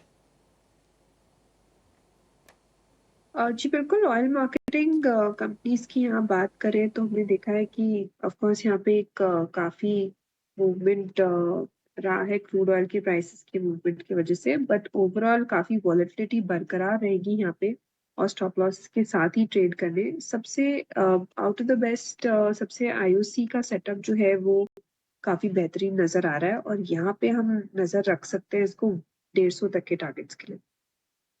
150 तक के टारगेट्स। कुणाल के भी फोकस रेडार में आईओसी का स्टॉक आज सुबह की कॉल्स में उन्होंने दिया और अब शिवांगी का भी भरोसा इस काउंटर पर बनता हुआ ऑयल मार्केटिंग कंपनियों पर ही फोकस है, लेकिन इन पर्टिकुलर आईओसी नतीजे आए थे पिछले हफ्ते ही कंपनी के और नतीजे दमदार रहे। नेट प्रॉफिट में उन्हें क्वार्टर ऑन क्वार्टर बेसिस करीब 152% की बढ़ोतरी देखने को मिली थी।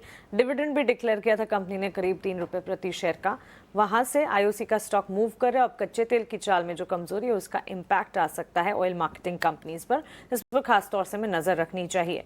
आगे बढ़ेंगे और 9 के नवरत्न की सूची का रुख करेंगे। हमारे साथ शरद जुड़ गए हैं 9 के नवरत्न शेयर्स लेकर। शरद, गुड मॉर्निंग, बताइए। Good morning Mansi. सबसे पहले एयू स्मॉल फाइनेंस बैंक में नजर रहेगी। 600 करोड़ की ब्लॉक डील संभव। फ्लो प्राइस लगभग जो है 650 रुपये का है और ऑफ कोर्स स्टॉक पे जो है सेलर्स जो रहेंगे वो आपके private equity players, true north और सिल्वर लीफ ओक रहने वाले हैं। अर्कॉन इंटरनेशनल को भी जो है north eastern electric power company से जो है लगभग 460 करोड़ का ऑर्डर मिला है, स्टॉक के लिए सपोर्टिव है। ओबरॉय रियल्टी 970 करोड़ की बुकिंग्स इनकी आई है एलिसियन टावर डी को लेके और ये स्टॉक के लिए सपोर्टिव है। स्विगी की बात करें तो यहाँ पे उन्होंने जो है स्केल अप की बात की है बोल्ट बाय स्विगी की। लगभग 500 शहर में जो है ये नेशन वाइड रोल आउट करेंगे। और इसी समय एक बात बता दूं, जोमेटो ने अपनी क्विक जो फूड डिलीवरी उसको बंद कर दिया है, तो स्ट्रैटेजिकली क्या प्लेस होता है उस पर भी नज़र रहने वाली है। कोटक महिंद्रा बैंक की बात करें, स्टैंड अलोन नंबर्स यहाँ पे है, तो हम कहेंगे कि लार्जली जो है आप कह सकते हैं मिक्स सेट ऑफ नंबर्स आए हैं यहाँ पे। पैट जो है 14% का जो है गिरावट आया है। ब्रोकरेजेस ने भी डाउनग्रेड किया है, तो कोटक महिंद्रा बैंक के लिए नेगेटिव है। SBI दूसरे तरफ अगर बात करें तो यहाँ पे नतीजे जो हैं, ओवरऑल प्रोविजनिंग्स कम हुई हैं, पैट लेकिन हालांकि 10% की गिरावट आई है, बट ओवरऑल नतीजे जो है अच्छे रहे हैं। बट ऑफ कोर्स थोड़ी सेलिंग आ रही है इस स्टॉक में, एक्सपेक्टेशंस यही है। एवेन्यू सुपरमार्ट्स यहाँ पे भी कमज़ोर नतीजे आए हैं। मार्जिन्स ले लीजिए, पैट ले लीजिए, सब एनालिस्ट एस्टिमेट के बिलो आए हैं। 8वां स्टॉक मैरिको, यहाँ पे largely inline set of numbers देखने मिले हैं। यहाँ पे अगर बात करें तो Q4 वॉल्यूम ग्रोथ 7% का आया है और FY25 का वॉल्यूम ग्रोथ लगभग 5% का आया है और आय में लगभग 20% की उछाल आई है। लार्जली नेट पॉजिटिव है मैरिको के लिए। और आखिर में हमारा बिग बोल्ड ब्रोकरेज वो है आपका UBL। ICICI सिक्योरिटीज़ की रिपोर्ट आई है, यहाँ पे इनिशिएट कवरेज के ऐड रेटिंग के साथ और टारगेट प्राइस रखा है 2300 रुपीज़ पर शेयर, जहाँ पे वो कहते हैं कि प्रीमियमाइजेशन और जिस तरह लिबरलाइजेशन हो रही है भारत में पॉलिसी में, उस पर कंपनी को फ़ायदा देखने मिलेगा। तो ये अहम 9 स्टॉक्स है जहाँ पे आपको आज एक्शन दिखेगा। सूची और बिग बोल्ड ब्रोकरेज में भी यूनाइटेड ब्रूवरीज हमने पिक किया और थोड़ी देर पहले गौरांग सर का भरोसा फंडामेंटल एनालिसिस भी यूनाइटेड ब्रूवरीज पर हमें मिला और बाकी सारे स्टॉक्स जो कि खबरों के लिहाज से फोकस रेडार पर रहेंगे। इस बीच बाजार की बढ़त के साथ शुरुआत होने के पूरे संकेत मिल रहे हैं। ग्लोबल मार्केट से भी सपोर्ट है, गिफ्ट निफ्टी की तरफ से भी पॉजिटिव इंडिकेशंस और भारतीय बाजार के अपने ट्रिगर्स भी। 24,400 के पार खुलने की तैयारी। विस्तार से आशीष आज मार्केट जब ओपन करेंगे आपको बताएंगे, लेकिन रुपए की शुरुआत भी होती हुई दिख चुकी है। 13 पैसे की मजबूती के साथ रुपया जो है वो खुला है 84 रुपये 45 पैसे पर डॉलर के मुकाबले रुपए की शुरुआत आज के सत्र में। करेंसी में भी स्ट्रेंथ जो है वो अब बरकरार है। क्विकली मोइल पर एक टेक आपसे जानना चाहूंगी कुणाल। अप्रैल में मैंगनीज प्रोडक्शन बढ़ा है, 1.62 लाख पर जाता हुआ दिखा और पिछले हफ्ते से ही मोइल का स्टॉक इनफैक्ट फ्राइडे सेशन में फोकस में भी था। 6-7% की तेजी प्री ओपन में इस वक्त भी मजबूती है। अच्छे खासे मोमेंटम लास्ट ट्रेडिंग सेशन में स्टॉक ने दिखाई थी एंड फिलहाल 340 के अराउंड स्टॉक ओपन हो रहा है प्री ओपनिंग में। लेकिन मैं कहूंगा अगर ये स्टॉक 347 के ऊपर सस्टेन होता है तभी खरीदारी करके चलने की सलाह है, क्योंकि 347 के ऊपर का हाई बनाने के बाद स्टॉक ने 340 के अराउंड का क्लोजिंग दिखाया था। सो 347 के ऊपर अगर स्टॉक सस्टेन होता है तो ही खरीदारी करके चले। उसके बाद आपको ये स्टॉक 370 और 370 के बाद 385 तक के लेवल दिखा सकता है। Hi good morning. एक क्विक व्यू इंडियन होटल्स पर आपसे जानना चाहेंगे। नतीजे आने वाले हैं कंपनी के आज और on a CAGR basis good profit growth देने का कदम खम और हिस्ट्री रखी है कंपनी ने। 1.25% की तेजी के साथ इंडियन होटल्स खुलने की तैयारी में।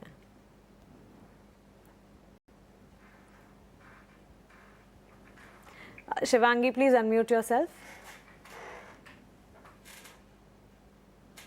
जी इंडियन होटल की बात करें हम यहाँ पे तो हमने देखा है कि काफी ट्रैवल एंड टूरिज्म पैक में एक्शन बना हुआ है और यहाँ पे एक फॉलो अप बाइंग जो है वो रिक्वायर्ड है। पिछले हफ्ते भी हमने थोड़ी बहुत रब ऑफिस में देखी थी, तो ये अगर 800 के ऊपर होल्ड करते हुए नजर आता है तो हम 830 तक के लेवल्स एक्सपेक्ट कर सकते हैं, बट कंडीशनल ट्रेड रहेगा, वेट एंड वॉच की नजरिया है।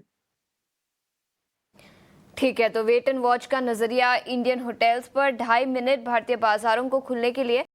लेकिन शिवांगी मैं आपका नजरिया बैंकिंग सेक्टर पर लेना चाहूंगी। कई सारे दिग्गज कंपनियों के नतीजे आए ओपनिंग के पहले, क्या कॉल आपका होगा बैंकिंग सेक्टर से? जी बैंकिंग क्षेत्र में बात करें तो हम यहाँ PSU क्षेत्र में थोड़े बहुत हम देख रहे हैं कि थोड़ी सॉफ्ट ओपनिंग जरूर है, बट फोकस यहाँ पे हैवी वेट्स पे ही रहेगा। हैवी वेट्स पर आज के सत्र में फोकस रहेगा, ये नजरिया बैंकिंग सेक्टर पर। HDFC बैंक में पिछले हफ्ते तेजी दिखी थी। इसके अलावा कोटक महिंद्रा बैंक और SBI जैसे कंपनियों, SBI के नतीजे कुछ समय पहले आए थे, लेकिन कोटक महिंद्रा बैंक के नतीजे काफी अच्छे रहे ओवर द वीकेंड। और SBI के मैनेजमेंट को भी हमने सुना, उनका नजरिया भी काफी पॉजिटिव है पूरे सेक्टर के लिए। लेकिन कुणाल मैं आपसे पूछना चाहूंगी, पिछले हफ्ते कई सारे IT सेक्टर्स फोकस में थे। IT सेक्टर से कोई स्टॉक जहां पर आपको लगता है कि आज पॉजिटिव मोमेंटम दिखेगा? वेल आईटी सेक्टर की बात करें, जिस हिसाब से व्यू बन रहा है आईटी सेक्टर्स में, एक अच्छी खासी रिकवरी हमें आईटी सेक्टर्स में देखने को मिली है। आप देखिए लास्ट ट्रेडिंग सेशन में भी कोफोर्ज है, विप्रो है, एचसीएल टेक ने अच्छी खासी बढ़त दिखाई थी। मैं फिलहाल यहाँ पे अगर फोकस करके चलूंगा तो एचसीएल टेक में ही करके चलूंगा। एक अच्छे खासे लेवल यहाँ पे एचसीएल टेक ने दिखाए हैं और व्यू फिलहाल एचसीएल टेक पे ही पॉजिटिव साइड का है। प्रेजेंट लेवल प्रेजेंट लेवल से ही खरीदारी करके चलने की सलाह रहेगी। स्टॉक प्री ओपनिंग में 1580 के अराउंड है, लो लेवल पर 1525 का हम यहाँ पे ऐसे मेंटेन करके चलेंगे। और जिस हिसाब से स्टॉक ट्रेड कर रहा है और जो व्यू फिलहाल बन रहा है, मुझे लग रहा है कि आने वाले दिनों में 1625 और 1625 जैसे ही ब्रेक होगा, आपको 1690 तक के भी लेवल ऐसे टारगेट देखने को मिल सकते हैं। 1625 का लेवल ब्रेक होगा तो 1690 तक के लेवल्स एचसीएल टेक पर नजर आएंगे। याद रखें पिछले हफ्ते निफ्टी आईटी इंडेक्स तेजी के साथ करीब 1% की तेजी पिछले हफ्ते दिखी थी और आज प्री ओपन में भी पॉजिटिव ओपनिंग के संकेत, लेकिन याद रखें अर्निंग्स इंपैक्ट दिखेगा। ग्लोबल बाजारों से कोई बड़े ट्रिगर्स ओवर द वीकेंड नहीं थे। कच्चे तेल में गिरावट दिखी जो एक पॉजिटिव होगा ऑयल मार्केटिंग कंपनीज के लिए।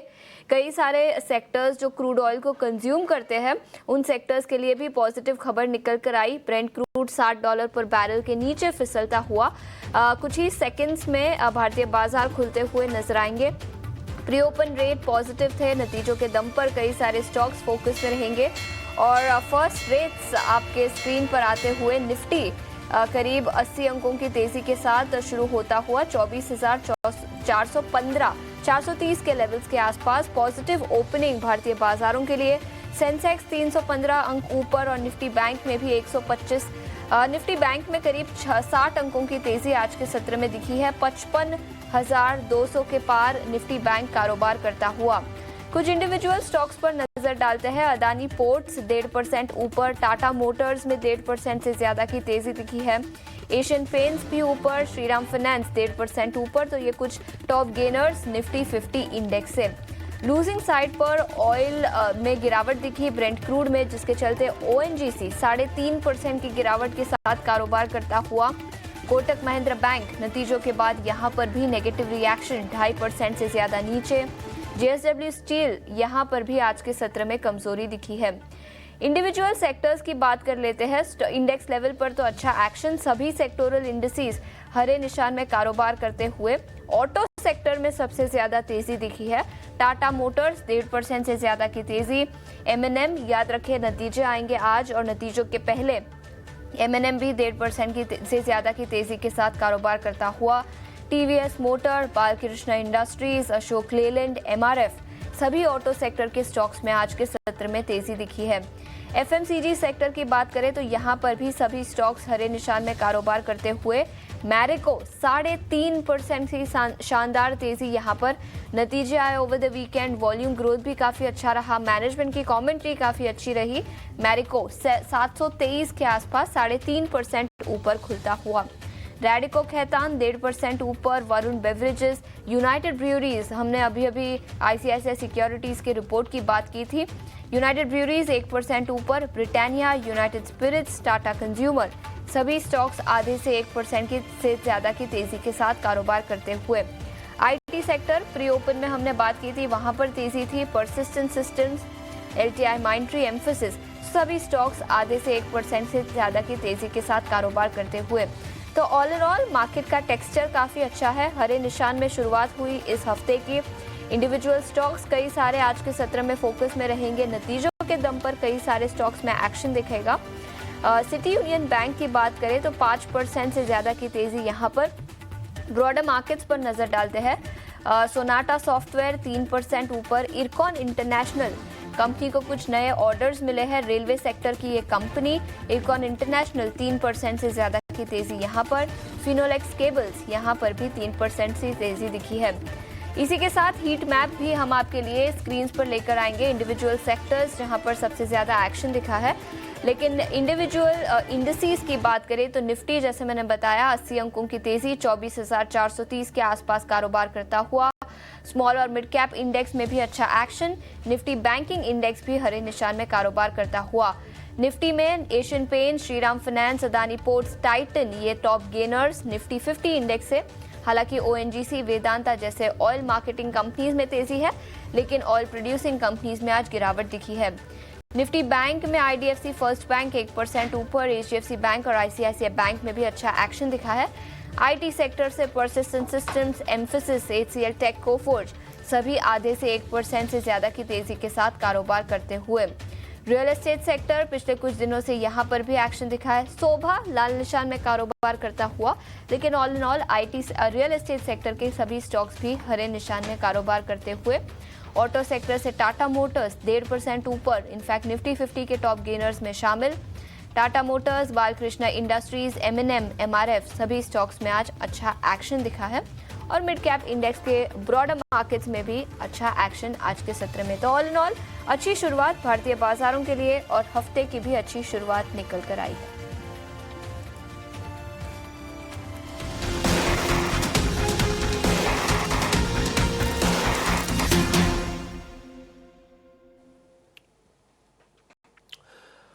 तो ये कुछ एक ओपनिंग का लेवल्स थे और आप वो देख भी पा रहे हैं, अच्छी चीज़ और बुरी चीज़ दोनों मार्केट्स के अंदर है। बुरी चीज़ ये है कि मार्केट्स कोई अटेम्प्ट ले रहा है उसको ब्रेकआउट करने की। आप देखिए बैंक निफ्टी तो थोड़ी देर में हो सकता है लाल निशान में भी आ जाए, और जो आज की सारी बढ़त, आज का सारा ओपनिंग का पॉइंट्स है वो ख़त्म हो गया। Bank Nifty in red, bank Nifty दिखाओ स्क्रीन पर, हाँ वो इन रेड है।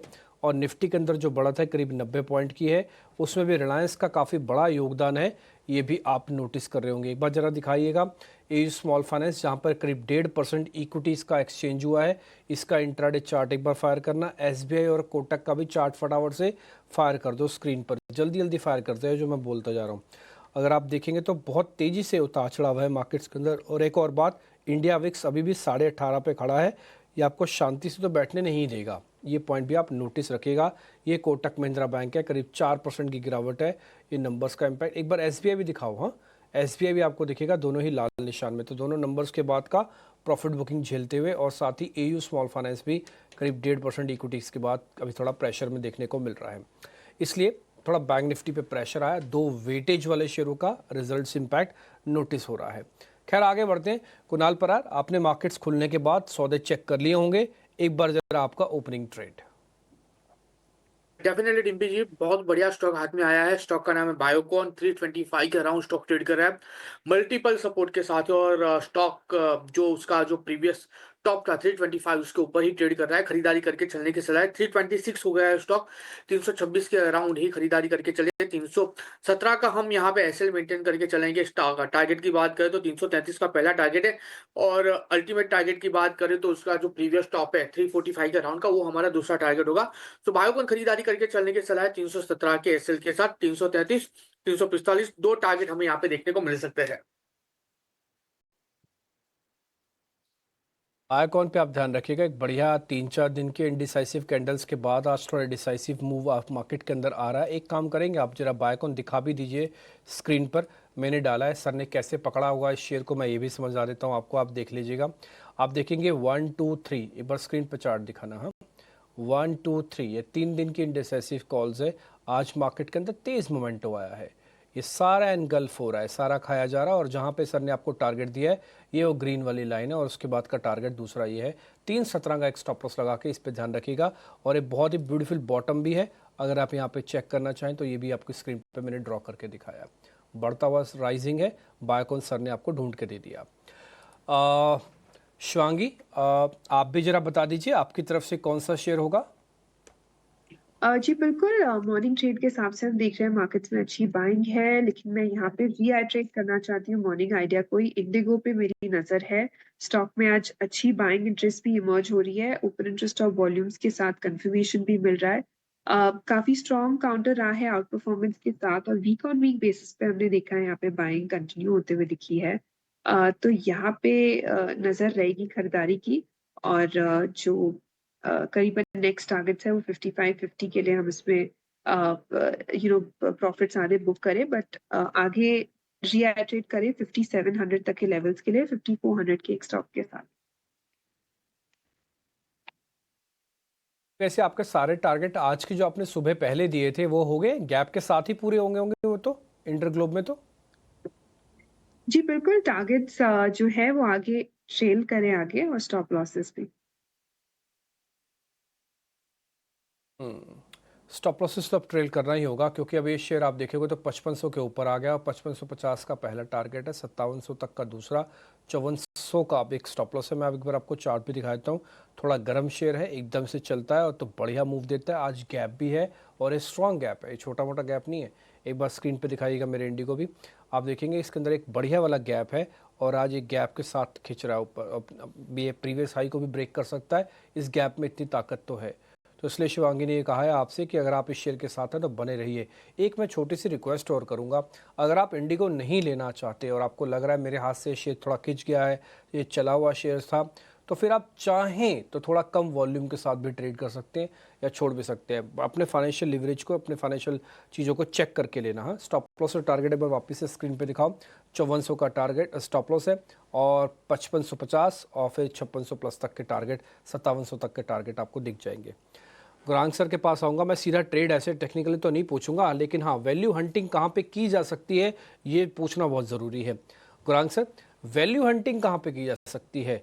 जहाँ पर थोड़ी मेहनत तो करनी पड़ेगी, हमको रिसर्च भी करनी पड़ेगी, बैलेंस शीट्स भी देखनी पड़ेंगी, सब कुछ समझ में आएगा, लेकिन वो मेहनत किस जगह पर करें वो जगह बता दीजिए आप। नहीं तो अनिवार्य है कि पहले थोड़ी पढ़ाई कर ले और जानकारी ले ले और उसके पश्चात निवेश लायक रणनीति बनाए। और अब तक जो नतीजे देखे, अगर हम उसको आधार बनाते हैं और आने वाले भविष्य में जिस प्रकार से ऋण की मांग बढ़ेगी, हमें लग रहा है कि वित्तीय क्षेत्र बहुत ही सकारात्मक आंकड़ों के आधार पर और मौके के आधार पर अगर आप हमें पूछते हैं तो वित्तीय क्षेत्र बहुत अच्छा लगता है। विकल्प बहुत सारे हैं। आप सरकारी बैंक में से चुन सकते हैं, आप निजी बैंक में से चुन सकते हैं, आप मजबूत एनबीएफसीज में से चयन कर सकते हैं। तो मैं एक एक विकल्प सभी में से आपके दर्शकों की जो समझ है उसको सरल करने के लिए आसान तरीके से, तो एक बैंक जिसका जिक्र हमने कार्यक्रम के शुरुआत में किया, मानसी जी ने हमें स्टेट बैंक ऑफ इंडिया के बारे में पूछा था। शनिवार को आंकड़े आने के पश्चात हम हमारे ही चैनल ईटी नाउ स्वदेश पर हमारी राय और ब्यौरा रख रहे थे नतीजों को लेकर के। तो स्टेट बैंक ऑफ इंडिया सरकारी बैंक में से, निजी क्षेत्र की बैंक में से ऐसे तो बहुत सारे विकल्प है, लेकिन एक विकल्प आईसीआईसीआई बैंक जिसके नतीजे बहुत ही शानदार और मजबूत आए, और एनबीएफसीज में, नॉन बैंकिंग फाइनेंस कंपनीज में देखिए, अगर आपकी जेब इजाजत देती है और अगर आपके पास उस तरीके से निवेश लायक पूंजी है तो बजाज फाइनेंस, और अगर आपको वो थोड़ा बहुत महंगा लग रहा है तो हमारी राय में महिंद्रा एंड महिंद्रा फाइनेंस यानी कि एमएनएम फाइनेंस, दोनों में से किसी का भी चयन आप कर सकते हैं।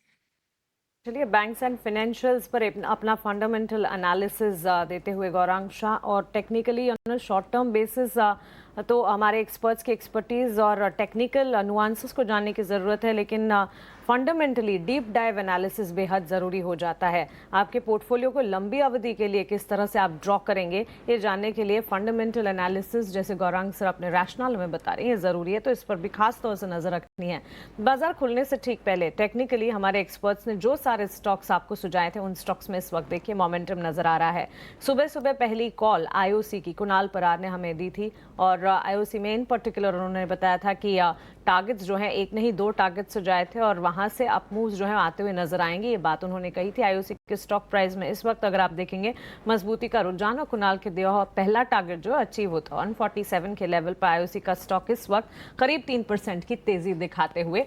सो फर्स्ट टारगेट अचीव्ड, 152 के लेवल्स आ जाने पर एक बार फिर से रिविजिट किया जाएगा। इसके अलावा इंडियन होटल्स पर शिवांगी से एक टेक जरूर जाना था मैंने, लेकिन साथ ही इंडिगो के स्टॉक प्राइस पर उनका आउटलुक था, और ये स्टॉक भी इस वक्त 3.5% की तेजी दिखाते हुए।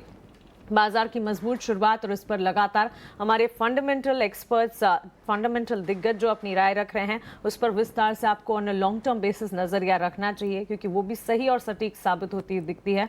और साथ ही टेक्निकल नजरिया हमारे एक्सपर्ट्स का जो है वो भी इस बात का प्रमाण सबसे पहले यही है कि बाजार खुलने से ठीक पहले, जहां पर आज जो एक्सपर्ट्स ने राय दी थी, वो स्टॉक्स में पॉजिटिव रिएक्शंस इस वक्त तो नजर आ रहे हैं। इंडियन होटल्स 2.5% के गेन्स। मेजर कंट्रीब्यूटर्स अगर आप देखेंगे बैंक्स, फाइनेंशियल फाइनेंशियल्स में HDFC bank, Infosys, TCS, Mahindra and Mahindra और रिलायंस जैसे स्टॉक्स हैं जो कि पहले 5 खिलाड़ी हैं जो बाजार को संभालने का काम कर रहे हैं। On the flip side Kotak bank, SBI, ONGC, L&T और JSW स्टील जैसे काउंटर्स हैं जो कि ड्रैगर्स यानी कि कमजोरी का रुझान इस वक्त दिखा रहे हैं।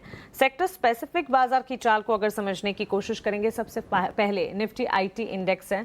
IT मेजर्स भी अच्छा खासा एक्शन दिखा रहे हैं और मिड कैप IT प्लेयर्स में भी अच्छी खासी मजबूती, और मजबूती आज ही से नहीं पिछले हफ्ते के लास्ट 2 ट्रेडिंग सेशन से शुरू हो चुकी थी। निफ्टी IT इंडेक्स 350 अंकों की मजबूती दिखाते हुए स्टॉक स्पेसिफिक भी अगर आप देखें, larger IT players along with mid cap IT space अच्छा एक्शन देखने को मिला है। शिवांगी, परसिस्टेंट पर एक टेक आपसे जानना चाहेंगे। लगातार कुछ ट्रेडिंग सेशन से अच्छी खासी मजबूती के बीच परसिस्टेंट सिस्टम के स्टॉक प्राइस में मूव्स नजर आ रहे हैं, आपकी राय क्या होगी?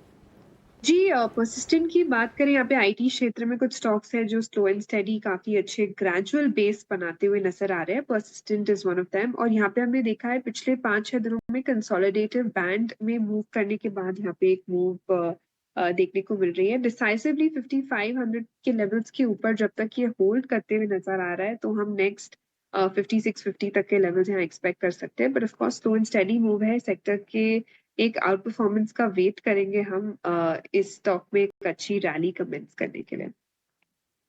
तो चलिए, परसिस्टेंट पर ये एक टेक इस वक्त बनता हुआ खास नजर रखनी होगी। 1.5-2% के गेंस 5512 के लेवल्स पिछले 5 ट्रेडिंग सेशन के अगर चार्ट्स भी आपके स्क्रीन पर लेकर आए तो वहां पर भी मजबूती का रुझान जो है वो रिफ्लेक्ट होता हुआ दिखेगा, और आज भी मजबूत शुरुआत है। लेकिन कच्चे तेल की चाल, जिसका जिक्र बुलेटिन की शुरुआत में ही हमने आपके साथ किया था, बाजार खुलने से पहले भी ठीक आपको बताया था कि कच्चे तेल में इस पूरे साल की अगर बात करें, जो लगभग 4 महीने गुजर चुके हैं उसमें 20% की कमजोरी, कच्चा तेल 20% फिसलता हुआ दिख चुका है। और घरेलू बाजार हो चाहे ब्रेंट क्रूड हो, लाल निशान के साथ बिकवाली का दबाव देखने को मिल रहा है। इसका इम्पैक्ट इक्विटी मार्केट्स पर भी पड़ता है और एनर्जी पैक पर कमोडिटी मार्केट्स में भी हमारी पैनी नजर रहती है। ओपेक प्लस के फैसले के बाद क्रूड में भारी गिरावट देखने को मिली है। इसके पीछे की सारी वजह लेकर विश्व मोहन अब हमारे साथ जुड़ गए हैं। विश्व मोहन, बताइए। देखिए, इक्विटी मार्केट के लिहाज से अगर देखें तो ऑयल मार्केटिंग कंपनीज के लिए अच्छी खबर है। BPCL, HPCL, IOC, तीनों ही काउंटर में ज़बरदस्त तेज़ी के साथ आज के सत्र में कारोबार हो रहा है। साथ ही एयरलाइंस कंपनियों में भी अच्छी तेज़ी है, और बाकी आप जानते हैं पेंट्स, टायर जैसी कंपनीज में के लिए भी काफ़ी सपोर्टिव फैक्टर है। अब वजह की बात करते हैं कि क्यों ये तेज़ी आई है। हमने देखा था आज जो ओपेक प्लस की मीटिंग होने वाली थी, वो मीटिंग पहले ही हो गई शनिवार को, जहाँ पर फैसला लिया गया कि जून में भी 4,11,000 बैरल हर दिन वो रोजाना यहाँ पर उत्पादन को बढ़ाएंगे। ये एक ऐसी खबर थी जो इससे लग रहा है कि आगे चलकर ओवर सप्लाई ग्लट तैयार हो सकता है। ये चिंता कच्चे तेल पर दबाव बना रहा है। आज के सत्र में करीब 4%, पिछले एक हफ्ते का अगर चार्ट देखें तो वहाँ पर करीब 10% तक की गिरावट कच्चे तेल में आ चुकी है। तो यही सबसे बड़ी वजह है, और उनको लग रहा है जो एक स्वेच्छा से वो कई सारे ओपेक के मेंबर्स ने जो 22 लाख रोजाना बैरल उत्पादन कटौती का जो फैसला किया था उसे फेज मैनर में कम कर रहे हैं, जिसकी बढ़ोतरी अप्रैल से शुरू हुई थी। मई में वापस से 4,11,000 बैरल और फिर से जून में भी उसी तरह की बढ़ोतरी का फैसला किया गया है। तो ये लग रहा है कि नवंबर आते आते पूरी तरह से इसे फेज आउट कर देंगे और एक बड़ी सप्लाई मार्केट में वापस आ जाएगी। तो ये क्रूड पर दबाव बना रहा है। लेकिन कुछ ऐसे भी फैक्टर्स हैं जिससे लग रहा है एक्सपर्ट्स को कि आगे तेजी लौट सकती है। वो ये है कि यूएस और चीन में ट्रेड पॉलिसी को लेकर ट्रेड वॉर कम करने की लगातार कोशिश है। चीन का भी बयान आया है कि वो बातचीत के लिए तैयार है। अमेरिकी अधिकारियों की तरफ से तो लगातार बयान आ ही रहा है। तो ये एक पॉजिटिव फैक्टर है कि दो बड़े कंज्यूमर जो दुनिया के क्रूड के सबसे बड़े कंज्यूमर देश है, अगर वहाँ पे पॉजिटिव बातचीत होती है तो डेफिनेटली इसका फ़ायदा यहाँ पर क्रूड कीमतों को मिल सकता है, सपोर्ट मिल सकता है लोअर लेवल पे। दूसरा सपोर्टिव फैक्टर है, वापस से खाड़ी देशों में तनाव बढ़ा है। जिस तरह से हुती की तरफ से मिसाइल फायर किए गए थे और जो की एयरपोर्ट है इजराइल के, उसके बेहद करीब जाकर वो मिसाइल गिरा था, इससे चिंता है, तनाव बढ़ा है। और साफ तौर से इजराइल का बयान आया है कि हुती और उसके संरक्षक यानी ईरान की तरफ उनका ये इशारा था कि वो एक एक्शन उनके खिलाफ लेंगे। और साथ ही इसके बाद ईरान के रक्षा मंत्री का भी बयान आया है कि वो भी चुप नहीं बैठेंगे और अगर अमेरिका और इजराइल की तरफ से किसी भी तरह के एक्शन होते हैं तो वो इसका जवाब देंगे। तो इस तरह की चिंताएं वापस से बढ़ी है। तो दो फैक्टर्स है जो यहाँ पे सपोर्ट कर सकते हैं आगे चल के। लेकिन अभी फिलहाल बाजार देख रहा है ओपेक प्लस ने जो यहाँ पर उत्पादन बढ़ाने का फैसला किया है। बिल्कुल विश्व मोहन, बहुत शुक्रिया आपका ये कच्चे तेल की चाल के पीछे की वजह सारी हमें बताने के लिए। $59-60 के आसपास से ट्रेड करता हुआ इक्विटी मार्केट्स में इन पर्टिकुलर ऑयल मार्केटिंग कंपनियां, सीमेंट प्लेयर्स, पेंट स्टॉक्स और एविएशन पर खासतौर से नजर रखे। बीपीसीएल, एचपीसीएल, आईओसी की चाल ऑलमोस्ट 4 से लेकर 5% तक की तेजी इन स्टॉक्स में, ऑयल मार्केटिंग स्टॉक्स में देखने को मिली है। ऑयल रिफाइनर्स पर भी एक नजर रहनी चाहिए। और जहां हम कच्चे तेल की चाल, ऑयल मार्केटिंग और ऑयल रिफाइनर्स की बात कर रहे हैं, एक फंडामेंटल टेक रिलायंस पर भी जरूर होना चाहिए। आज के सत्र में शुरुआत मजबूती के साथ रिलायंस की होती हुई नजर आई। गौरांग सर, आपसे जानना चाहेंगे, नतीजों के ठीक बाद लगातार हमने देखा है कि हर ट्रेडिंग सेशन में मजबूती का रुझान रिलायंस में बनता हुआ। इनफैक्ट पिछले हफ्ते के ही ट्रेडिंग सेशन की बात करें, 3 जून 2024 के बाद बिगेस्ट इंटरडे गेन्स रिलायंस के स्टॉक प्राइस में हमने देखे। और मार्केट कैप की अगर बात करें, मात्र एक ट्रेडिंग सेशन में 80,000 करोड़ का मार्केट कैप भी टच किया है रिलायंस के स्टॉक ने। ओवरऑल नतीजे अगर देखेंगे हमारे एक्सपेक्टेशंस के साथ साथ ओवरऑल मिक्स, या कह सकते हैं कि ऑपरेशनली कंसर्न्स भी कुछ नजर आए। जहां रेवेन्यू अबव एस्टिमेट थे, मुनाफे में अबव एस्टिमेट आंकड़े आते हुए देखे, लेकिन मार्जिन्स में कुछ डेंट पड़ते हुए कुछ कंसर्न्स जरूर देखने को मिले। लेकिन all in all first Indian company to cross net worth 10 lakh crore. Reliance पर एक फंडामेंटल टेक सर आपसे जानना चाहेंगे। तो बुनियादी तर्क के आधार पर मेरे ख्याल से काफी लंबे समय से हमारी खरीदारी की राय रही है।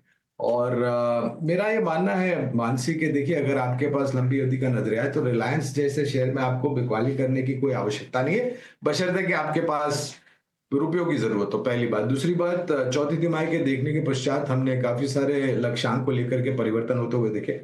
वो आज के तारीख में भी हम देख रहे हैं। और जैसे हमने कहा कि काफी लंबे समय से खरीदारी की राय है। कच्चे तेल में जो गिरावट आई है उसका एक फायदा आने वाले समय में oil marketing companies, oil exploration companies को भी मिलेगा। और मेरा ये मानना है कि जिस प्रकार से चौतरफा फैला हुआ कारोबार है रिलायंस का, योगदान बैलेंस शीट पर बहुत ही बेहतरीन तरीके से आएगा। ये नजरिया ऑयल मार्केटिंग कंपनीज, सभी ऑयल रिलेटेड एंसिलरी सेक्टर्स आज के सत्र में फोकस में रहेंगे। ब्रेंट क्रूड में गिरावट दिखी उसके चलते, लेकिन एफएमसीजी सेक्टर से मैरिको, उनके नतीजे काफी अच्छे थे। करीब 7% का वॉल्यूम ग्रोथ कंपनी ने रिपोर्ट किया।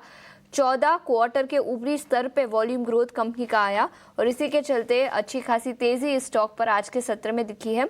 इनफैक्ट निफ्टी 500 इंडेक्स के टॉप गेनर्स में ये स्टॉक शामिल है, मैरिको। गौरांग, क्या राय होगी आपके स्टॉक पर? 4.5% की तेजी के साथ स्टॉक आज कारोबार करता हुआ। देखिए, तेल एक बहुत बड़ा किरदार निभाता है मैरिको जैसी कंपनियों पर। और हमें पता है कि इसकी एक बहुत ही प्रख्यात पावरफुल ब्रांड है पैराशूट।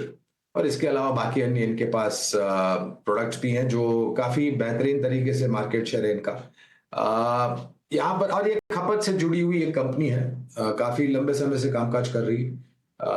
अगर लंबी अवधि का नजरिया है तो बने रहने की राय। ठीक है, तो ये नजरिया मैरिको पर। कच्चे तेल में गिरावट और एक बड़ा रॉ मटेरियल होता है एफएमसीजी इंडस्ट्री के लिए पाम ऑयल, जिसके चलते मैरिको में भी आज अच्छी खासी तेजी और नतीजे भी काफी अच्छे रहे। गौरांग सर, बहुत बहुत शुक्रिया समय निकालकर आज हमारे साथ ईटी नाउ स्वदेश पर जुड़ने के लिए। लेकिन एसबीआई के मैनेजमेंट के साथ हमने एक खास चर्चा की नतीजों के बाद आगे के आउटलुक पर। एसबीआई के चेयरमैन सीएस सेट्टी के साथ खास बातचीत हमारे सहयोगी अंकुर मिश्रा ने की। उनका नजरिया काफी पॉजिटिव है, आइए आपको सुनाते हैं। स्टेट बैंक ऑफ इंडिया ने FY25 में 1 लाख करोड़ रुपए के ऊपर का ऑपरेटिंग प्रॉफिट डिलीवर किया है। और अगर हम इसके नेट प्रॉफिट की बात करें पूरे साल में तो 70,000 करोड़ रुपए से ऊपर रहा है। लेकिन अगले साल के क्या प्लान है, इस पर बात करने के लिए हमारे साथ चेयरमैन सीएस सेट्टी खुद मौजूद हैं। Mister Setty, welcome to ET Now Swadesh. मेरा पहला सवाल आपसे ये रहेगा कि अगले साल के लिए क्या उम्मीद करनी चाहिए निवेशकों को? स्टेट बैंक ऑफ इंडिया किन महत्वपूर्ण बिंदुओं पर काम करेगा? हमारा पूरा कोशिश जारी रहेगा that SBI performance continue basis में करते रहे। एंड एक चीज बताना चाहता हूँ, इत्तेफाक से ये 7 दशक कंप्लीट कर रहा है state bank of India in the new अवतार। बैंक तो 220 साल से पुराना है, मगर करंट अवतार में state bank of India form होके 70 ईयर्स हो गया। इस साल प्रॉफिट भी 70,000 crores क्रॉस करना I think is a coincidence, but is a good coincidence.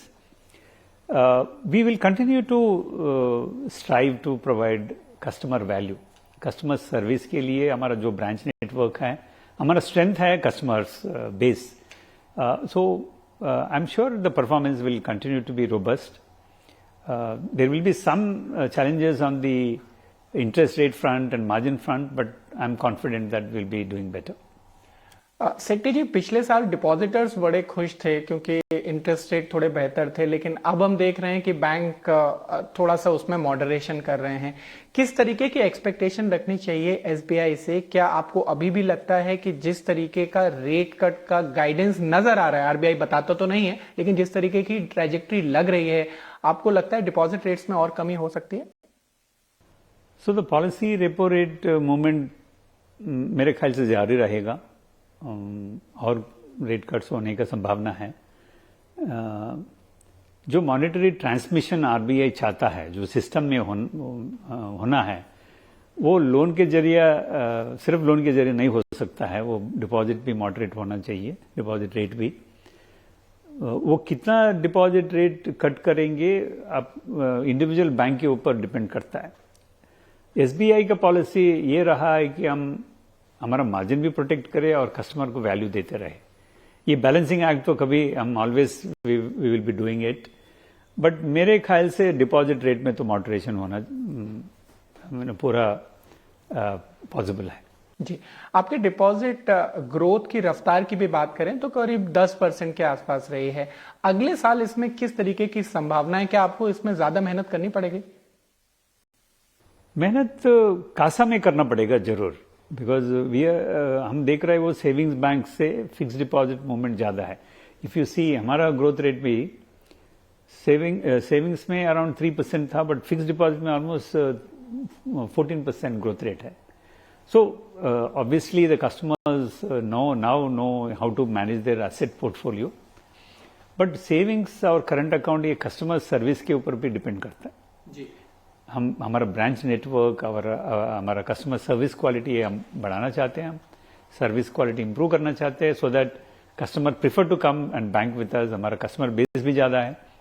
हम ये जो सेविंग्स बैंक हमारे साथ ओपन करते हैं वो प्राइमरी अकाउंट कैसे बने, दिस ऑल्सो हम पूरा कोशिश करेंगे. But overall deposit growth rate probably 10% continue करेगा मेरे ख्याल से. तो सस्टेन करेंगे जो अभी मोमेंटम है. लोन ग्रोथ रफ्तार के बारे में आप कैसे आश्वासन देना चाहेंगे शेयर धारकों को? वहां पर आपको लगता है कि जो रफ्तार चल रही थी, जो आपने पहले गाइडेंस दिया था 14 से 16% का, वहां पर थोड़ी सी गिरावट होगी? हाँ, थोड़ा मॉडरेशन तो होने वाला है. सिस्टम लेवल में भी मॉडरेशन हो रहा है and generally state bank of India 1 और 2% ज्यादा करते हैं सिस्टम से. तो इसके हिसाब से I think around 12% credit growth का संभावना है. चलिए, हमसे बात करने के लिए बहुत बहुत शुक्रिया. Thank you very much. Thank you. बिल्कुल, तो ये नजरिया और एसबीआई के मैनेजमेंट का आउटलुक जो काफी पॉजिटिव ओवर द वीकेंड नतीजे आए थे, जिसके बाद स्टॉक आज रिएक्ट करता हुआ, इनफैक्ट हल्की सी गिरावट के साथ स्टॉक कारोबार करता हुआ. बाजार पर फिर एक बार नजर डाल लेते हैं. अच्छी शुरुआत हुई है भारतीय बाजारों के लिए. इंडेक्स लेवल पर ज्यादा कुछ एक्शन नहीं. 80 अंकों की तेजी के साथ 24,423 के आसपास निफ्टी कारोबार करता हुआ. इनफैक्ट निफ्टी बैंक अब लाल निशान में फिसल चुका है. करीब 150 अंकों की गिरावट यहां पर 55,000 के नीचे फिसलता हुआ 54,980 के आसपास. Dimpy, Nifty bank under perform करता हुआ आज के सत्र में. सुबह भी हमने निफ्टी बैंक की विस्तार में चर्चा की थी, लेकिन अब हरे निशान जो मैं पहले जो खुला था निफ्टी बैंक, अब लाल निशान में फिसल चुका है. देखिए आशीष, ये बात तो सच है कि बैंक निफ्टी लाल निशान में है और इसकी दो बड़ी वजह हैं. एक तो पहला एसबीआई और दूसरा कोटक, दोनों का रिजल्ट्स का इम्पैक्ट आ रहा है. ये दोनों शेयर्स ने काफ़ी अच्छी परफॉर्मेंस दी हुई है, लेकिन रिजल्ट्स के इम्पैक्ट से प्रॉफिट बुकिंग के दोनों शिकार हैं. इन दोनों की वेटेज भी है. अगर आप देखेंगे इन दोनों की ही वजह से आज बैंक निफ्टी में करीब 100-125 पॉइंट तक का नुकसान है. एक चीज़ मैं आपको और बैंक निफ्टी में नोटिस कराऊंगा, जब बैंक निफ्टी ने अपना ऑल टाइम हाई लगाया था तब निफ्टी करीब 8 से 9% पीछे था. इसके पीछे की वजह रही रिलायंस इंडस्ट्रीज़. आज देखो, आज 5वां दिन है एक बार वो दिखा सकते हैं प्रोड्यूसर साहब, जहाँ पे डेज लिखे होते हैं 1 2 डेज 3 डेज 4 डेज 5 डेज, तो अगर वो दिखा पाएँ तो आप। रिलायंस देखो आज 1437 रुपये का हो गया, ये 1300 से भी कम का रेट था जब इसके रिजल्ट्स आए थे, बाद में 1326, 1340, 1380, फिर 1400, फिर अब 1437 है। ये 5वां दिन ऐसा है जब रिलायंस इंडस्ट्रीज तेज चल रहा है। इसने 2 काम किए, बैंक निफ्टी की फोकस को शिफ्ट करके निफ्टी की तरफ लेके आया और एक डाइवर्जेंस को कम किया। वो बोले चार्ट दिखाइएगा जहाँ पे डेज लिखे होते हैं, टिपिकली हम ये भी दिखा देंगे तब भी चल जाएगा। तो देखो आप करीब 10% चला और ये हैवी वेट है मार्केट का, ये हैवी वेट स्टॉक है जो करीब 10% चला। इसने निफ्टी को एक डाइवर्जेंस जो पहले बना हुआ था उसको थोड़ा कम करने की कोशिश की है। ये पहला पॉइंट मेरे को जो नोटिस हो रहा है। दूसरा पॉइंट, बैंक निफ्टी के अंदर जैसे मैंने आपको आशीषा सुबह भी बात बताई थी कि मेरे को लगता नहीं कि रेंज का ब्रेकआउट या ब्रेकडाउन होगा, वो अभी तो नहीं हो रहा है। ये निफ्टी को करके दिखाना होगा क्योंकि निफ्टी काफ़ी पीछे है। चलो मैं आपको चार्ट ही दिखाता हूँ। पहले एक बार ज़रा बैंक निफ्टी का चार्ट दिखाना, हाँ, स्क्रीन पर जो मैंने आपको दिखाए हुए हैं, फिर उसके बाद फिर मैं आशीषा के पास आपको वापस ले चलूँगा। ये बैंक निफ्टी दिखाइएगा स्क्रीन पर। ये ऑलरेडी अपना ऑल टाइम हाई लगा चुका है, ऑलरेडी ऑल टाइम हाई इसका लगा हुआ है, तो इसमें मेरे को अगर कोई दिक्कत नहीं है नीचे भी आ जाए तो। लेकिन एक्चुअली में जिसको काम करके दिखाना है वो है निफ्टी, उसको थोड़ा सा चल के दिखाना होगा। और आप चार्ट देखेंगे तो आपको दिखा भी देता हूँ, ये इसका ऑल टाइम हाई है 26,000, ये इसका ऑल टाइम, और अभी हम सिर्फ 50% पे ही काम कर रहे हैं। तो ये जो डाइवर्जेंस है निफ्टी वर्सेस बैंक निफ्टी का, वो क्लियरली विजिबल आपको यहाँ पे हो रहा है। और वेटेज के हिसाब से कोटक और एसबीआई ने थोड़ा सा डिस्टर्बेंस क्रिएट किया है। अदरवाइज ना तो ट्रेंड बदला है, ना ही कन्विक्शन बदली है, ना ही कोई लेवल्स का ब्रेकडाउन हुआ है, ना ही एज सच कोई मेजर प्रॉब्लम है। ये चर्निंग का पार्ट है, ये आपको गलत डिसीजन दिलवाने में हेल्प करेगा, यही चर्निंग। और एक और चीज़ ना भूलिएगा, अभी हम 18.5 के विक्स पे काम कर रहे हैं। 18.5 का विक्स भले कोई घटना घट रही है नहीं घट रही, लेकिन आपको शांति से नहीं बैठने देगा। कुछ ना कुछ अंदर होता रहेगा, आप शांति से नहीं बैठ पाएंगे। कुणाल भी हमारे साथ जुड़ रहे हैं, और आशीषा बैक टू यू। बिल्कुल, इस बीच हमारे साथ कुणाल जुड़ चुके हैं, कुणाल बोथरा स्टूडियो में। कुणाल, सबसे पहले भारतीय बाजारों की अच्छी ओपनिंग, लेकिन स्टॉक स्पेसिफिक आइडियाज आपके कौन से होंगे आज सुबह? तो रिलायंस यहाँ से अभी भी और भी अच्छा लग रहा है। इनफैक्ट 1400 के लेवल के क्रॉस करने के बाद में मुझे ऐसा लग रहा है कि रिलायंस में एक बहुत ही स्ट्रॉन्ग मोमेंटम वापस आया है। स्टॉक ने अपने लॉन्ग टर्म मूविंग एवरेज को भी ब्रेक किया है, तो मैं इस पर बुलिश रहूँगा। मेरा एक्सपेक्टेशन है कि यहाँ से स्टॉक और 40 से 60 पॉइंट अपसाइड दे सकता है। तो 1480 से 1500 का टारगेट रख सकते हैं रिलायंस इंडस्ट्रीज़ पे। स्टॉप लॉस 1410 का रख सकते हैं। और सेकंड स्टॉक जिस पे मैं बुलिश रहूँगा वो ओएमसी पैक में से आईओसी रहेगा, बिकॉज मेरा ऐसा मानना है कि काफ़ी सारे ओएमसी स्टॉक्स में जो ब्रेकआउट हम देख रहे हैं वो एक बहुत स्ट्रॉन्ग सस्टेनिंग ब्रेकआउट है। तो मैं इंडियन ऑयल कॉर्पोरेशन पे बुलिश रहूँगा। आईओसी के ऊपर मैं शॉर्ट टर्म टारगेट रखूँगा 155 का, स्टॉप लॉस 145। ठीक है, तो रिलायंस इंडस्ट्रीज पर खरीदारी की राय 1500 तक के लेवल्स नजर आ सकते हैं, और ऑयल मार्केटिंग कंपनीज और ऑयल रिलेटेड सभी स्टॉक्स आज फोकस में। और उस सेक्टर से भी एक स्टॉक आईओसी, जहां पर 155 तक के लेवल्स नजर आ सकते हैं। लेकिन एवेन्यू सुपरमार्ट्स के नतीजे ओवर द वीकेंड आए थे और काफ़ी कमज़ोर रहे। इनफैक्ट स्टॉक आज गिरावट के साथ कारोबार करता हुआ, मार्जिन्स अनुमान से काफ़ी कमज़ोर रहे। सालाना आधार पर देखें तो मार्जिन्स 6.8% पे आए हैं, अनुमान से काफ़ी कमज़ोर। और मैनेजमेंट की कमेंट्री भी मार्जिन्स के आउटलुक को लेकर काफ़ी कमज़ोर ही है। उनका मानना है कि मेट्रो टाउन्स में मार्जिन्स कमज़ोर अगले कुछ क्वार्टर्स तक रह सकते हैं, और ब्रोकरेज हाउसेस का भी नजरिया ज़्यादा कुछ पॉजिटिव नहीं है। मोतीलाल ओसवाल ने कहा, हाँ नतीजे काफ़ी कमज़ोर थे, वैल्यू फोकस्ड मॉडल पर कंपनी का फोकस रहेगा, लेकिन कंपटीशन बढ़ती हुई नज़र आ रही है। क्विक कॉमर्स सेगमेंट में कंपटीशन है, जिसके चलते ब्रिक एंड मॉर्टर मॉडल्स है जो डीमार्ट जैसे, उनके नतीजों पर थोड़ा सा इम्पैक्ट दिखेगा। और उन्होंने FY 26-27 के एबिटा एस्टिमेट्स भी घटाए हैं। तो ब्रोकरेज हाउसेस भी ज़्यादा कुछ पॉजिटिव नहीं है इस सेक्टर को लेकर, और ये स्टॉक गिरावट के साथ आज के सत्र में कारोबार करता हुआ। कुणाल, क्या राय होगी एवेन्यू सुपरमार्ट्स पर आज की गिरावट के बाद? तो मेरा ऐसा मानना है कि स्टॉक ऑलरेडी 600 पॉइंट गिर चुका है, 600 या 700 पॉइंट गिर चुका है। 4600 के आसपास का रिसेंट हाई बनाया था एवेन्यू सुपरमार्ट में, और स्टॉक अभी ऑलमोस्ट 4000 के नीचे जा चुका है। तो कहीं ना कहीं ऐसा लग रहा है कि शायद प्राइस में फैक्टर हो गया ये रिजल्ट रिएक्शन। इंटरेस्टिंग बिट है कि इंडिकेटर्स, अगर हम आर्ली चार्ट्स की बात करें, और शॉर्ट टर्म चार्ट्स की बात करें तो काफ़ी सारे जो इंडिकेटर्स हैं वो भी डीप ओवरसोल्ड टेरिटरी में आ गए। तो जनरली जब ऐसा एक जोन आता है, जब स्टॉक में रिजल्ट या कोई न्यूज़ फ्लो आता है, उसमें एक प्राइस एक्शन हो जाता है, पर उसके पहले का प्राइस एक्शन ऑलरेडी उस डायरेक्शन में होता है, तो हम कहते हैं जनरली कि स्टॉक में बॉटम आउट फॉर्मेशन फॉर्म हो जाएगा। मुझे ऐसा लग रहा है कि आने वाले कुछ एक दिनों में शायद एक बहुत स्ट्रॉन्ग इंडिकेशन बन सकता है कि यहाँ से स्टॉक रिवर्सल करे। मैं 3800 लेवल्स की वॉच करूंगा। अगर ये स्टॉक उस जोन के आसपास आ जाता है 3800 3850 लेवल्स के आसपास में, तो मेरे अनुमान से कॉन्ट्रा बाइंग की जा सकती है एवेन्यू सुपरमार्ट में।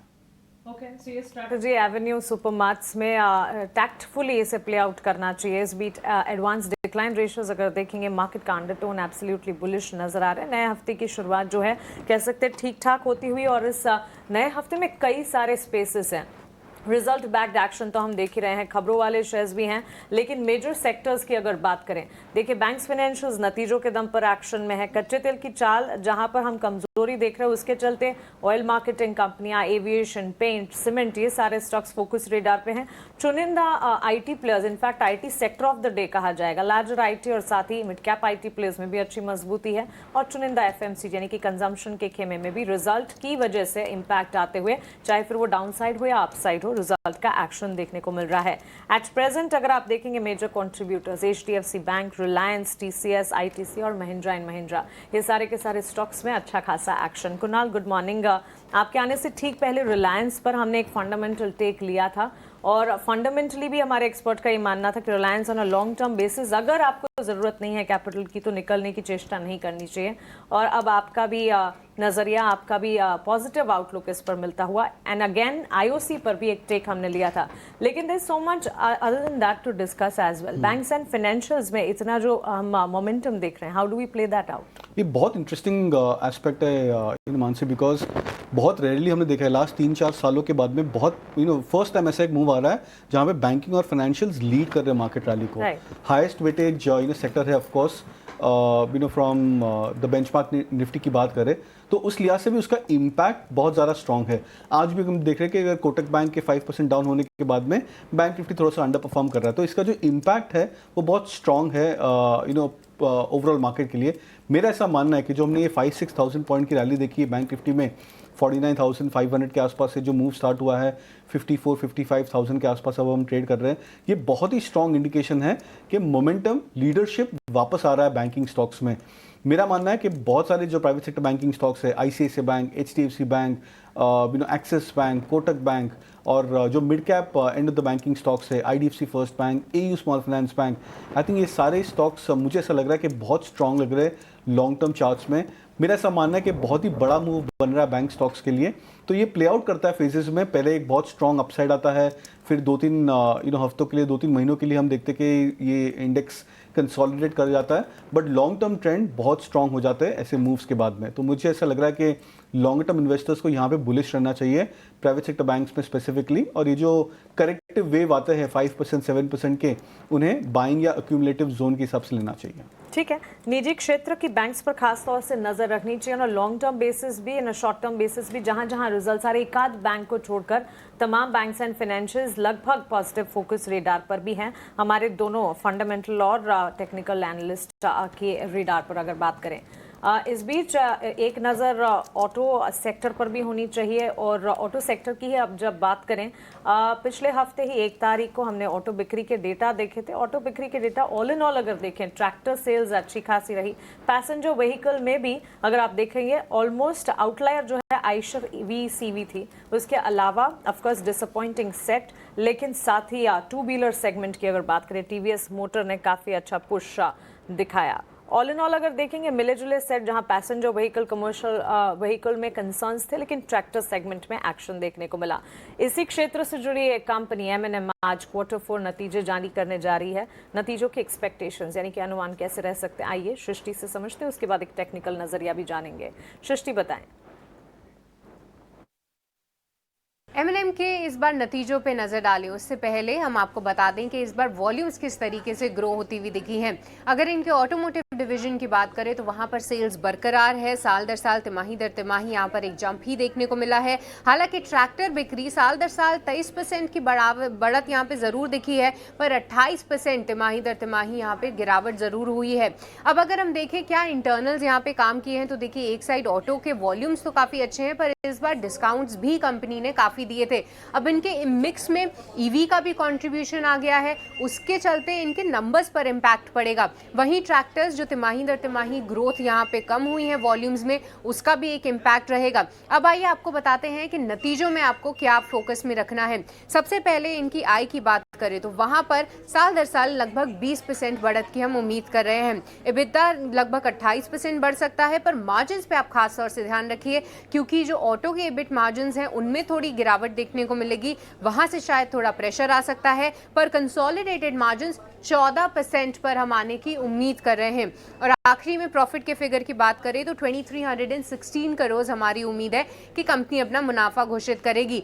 तो M&M के नंबर्स हालांकि तिमाही दर तिमाही थोड़ा सा यहाँ पे एक इम्पैक्ट जरूर दिखेगा, नंबर्स थोड़े कम हो सकते हैं, साल दर साल हल्की बढ़त रहेगी, पर मैनेजमेंट की कमेंट्री आगे चल के किस तरीके से वो आउटलुक देख रहे हैं, ईवी सेल्स का क्या आउटलुक है और ग्लोबली जो टैरिफ को लेकर अनिश्चितताएं हैं उस पर M&M का क्या कहना है, इस पर हमारा खास फोकस रहेगा। ठीक है, एक टेक तो ऑटो बिक्री के डेटा के ठीक बाद M&M पर हमने देखा, जहां पे वॉल्यूम ग्रोथ में ऑटो सेल्स इन पर्टिकुलर हमने एक अप मूव देखा on a quarter on quarter basis as well as on a year on year basis. नतीजों की अगर बात करें कुणाल, डिमांड आउटलुक ऑटोज और साथ ही SUVs का क्या रहेगा, ग्लोबल डिमांड की तर्ज पर भी आउटलुक मैनेजमेंट की कमेंट्री क्या आती है, वहीं EV सेल्स टारगेट और रिस्पॉन्स क्या, इन कुछ तमाम चीज़ों पर पैरामीटर्स पर नजर रखनी है। लेकिन इवन बिफोर द नंबर्स 1.5% के गेंस 2966 के लेवल्स पर ये स्टॉक ट्रेड करता हुआ। तो मेरा मानना है कि आई थिंक काफ़ी सारे जो ऑटो स्टॉक्स है बहुत डाइवर्जेंट ट्रेंड्स प्ले कर रहे हैं। तो हम तीन मेजर जो 4 व्हीलर स्टॉक्स है, M&M, मारुति, टाटा मोटर्स, ये तीनों के ही ट्रेंड बहुत ज़्यादा डिफरेंशिएटेड है।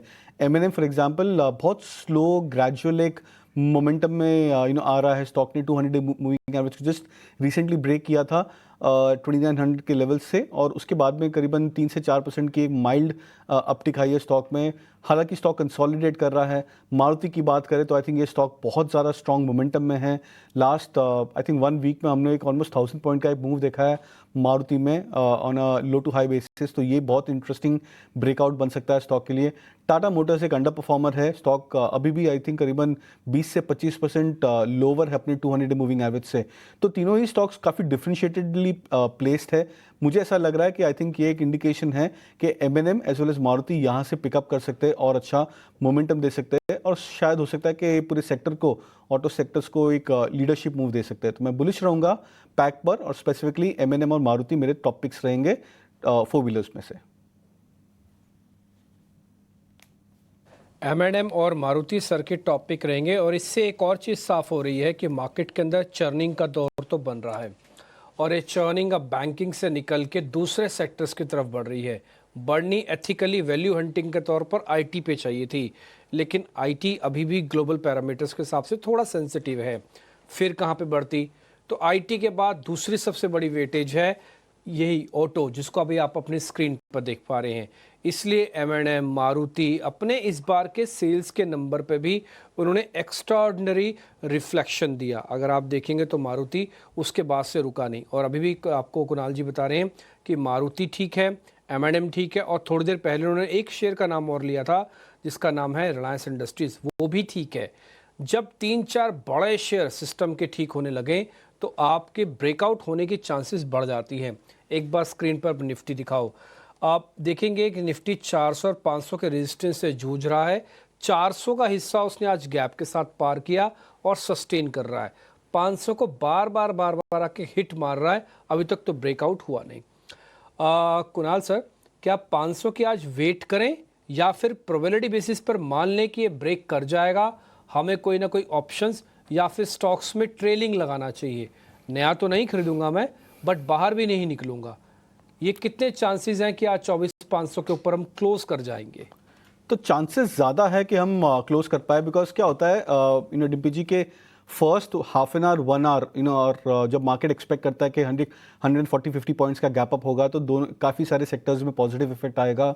पर अगर हम देख रहे हैं तो लार्ज कैप स्टॉक्स में हम अंडर परफॉर्म की बात करें तो कोटक बैंक वगैरह काफ़ी सारे स्टॉक्स हैं जो 3-5% डाउन है। तो first half an hour, first 1 hour थोड़ा जगलिंग हो जाता है पोजीशंस में, बिकॉज एक्सपेक्टेशन रहती है कि कौन सा सेक्टर आउट परफॉर्म करे, कौन सा सेक्टर शायद लीडरशिप गेन करे। वो मूव होने के बाद में मार्केट्स में थोड़ी सी सैंक्टिटी आती है। उसके बाद में हम देखते हैं कि एक मैच्योरिटी के साथ में market second half of the trade में प्ले करता है। तो उस लिहाज से मुझे ऐसा लग रहा है कि रिकवरी काफ़ी स्ट्रांग है, ब्रेकआउट के चांसेस बहुत ही ज़्यादा स्ट्रांग है। इंडाइसेस में 22,500 ब्रेक कर सकता है। ट्रेलिंग स्टॉप लॉसेस लगाने चाहिए कॉल ऑप्शंस में। मुझे ऐसा लग रहा है कि शायद क्लोजिंग होने के चांसेस अपसाइड में 22,500 के बहुत ही ज़्यादा है। एक और फैक्टर ऐड करूंगा कि अगर हम देखें ग्लोबल मार्केट्स में डाउ ने पहली बार आई थिंक 1.5 मंथ के बाद में 41,000 के लेवल्स को ब्रेक किया है, उसके ऊपर क्लोज किया है और एक बहुत ही बड़े गैप को फिल करने जा रहा है। तो जनरली हम देखते हैं कि डाउ is mother market for equity and जब वो ब्रेकआउट देता है तो काफ़ी सारे जो ग्लोबल मार्केट्स होते हैं, इक्विटी मार्केट्स, वो भी उसके साथ में एक फ्लो में अपसाइड में आ जाता है। तो उस लिहाज से मुझे ऐसा लग रहा है कि इंडेक्स का मूव सस्टेन हो सकता है। ठीक है, इंडेक्स का मूव सस्टेन हो सकता है और ये चीज़ हमको दिख भी रही है और एक काफ़ी बढ़िया गैप के साथ भी चल रहा है। एक बार आप दिखा पाएंगे? डाउ के चार्ट भी बाकायदा मैंने दिखाई दिए हैं, कुणाल जी भी देख ही लेंगे। एग्जैक्टली अगर कोई हमसे गलती भी हो रही है तो हम फिर उसको नोटिस भी करवाएंगे। जो अक्सर अभी आपको बता रहे हैं मैंने उस बैक टू बैक चार्ट्स पे भी ड्रॉ कर दिया। ये DJI है यानी कि Dow Jones Industrial Average chart index जिसे हम कहते हैं, और एक बढ़िया सपोर्ट से पुल बैक कर रहा है और टिपिकली ये ब्रेकआउट एरिया भी है। यहाँ से हुआ तो ये यानी कि मंदी छोड़ के फिर तेज़ी वाली कैटेगरी में आ जाएगा। कोई बड़ी बात नहीं है, ये अपने डबल टॉप जहाँ पे बने हुए वहाँ तक भी पहुँच जाए। ठीक है, इसको आउट कर दीजिएगा। कुणाल सर बहुत बहुत शुक्रिया, थैंक यू वेरी मच। आपने बात रखी, देखो 24,500 भी स्क्रीन पे दिख गया और आज 24,400 और 500 स्क्रीन पे देख के अच्छा भी लगा और आपको भी देख के अच्छा लगता है। बहुत बहुत शुक्रिया, थैंक यू वेरी मच। आज आपने हमारे लिए टाइम निकाला।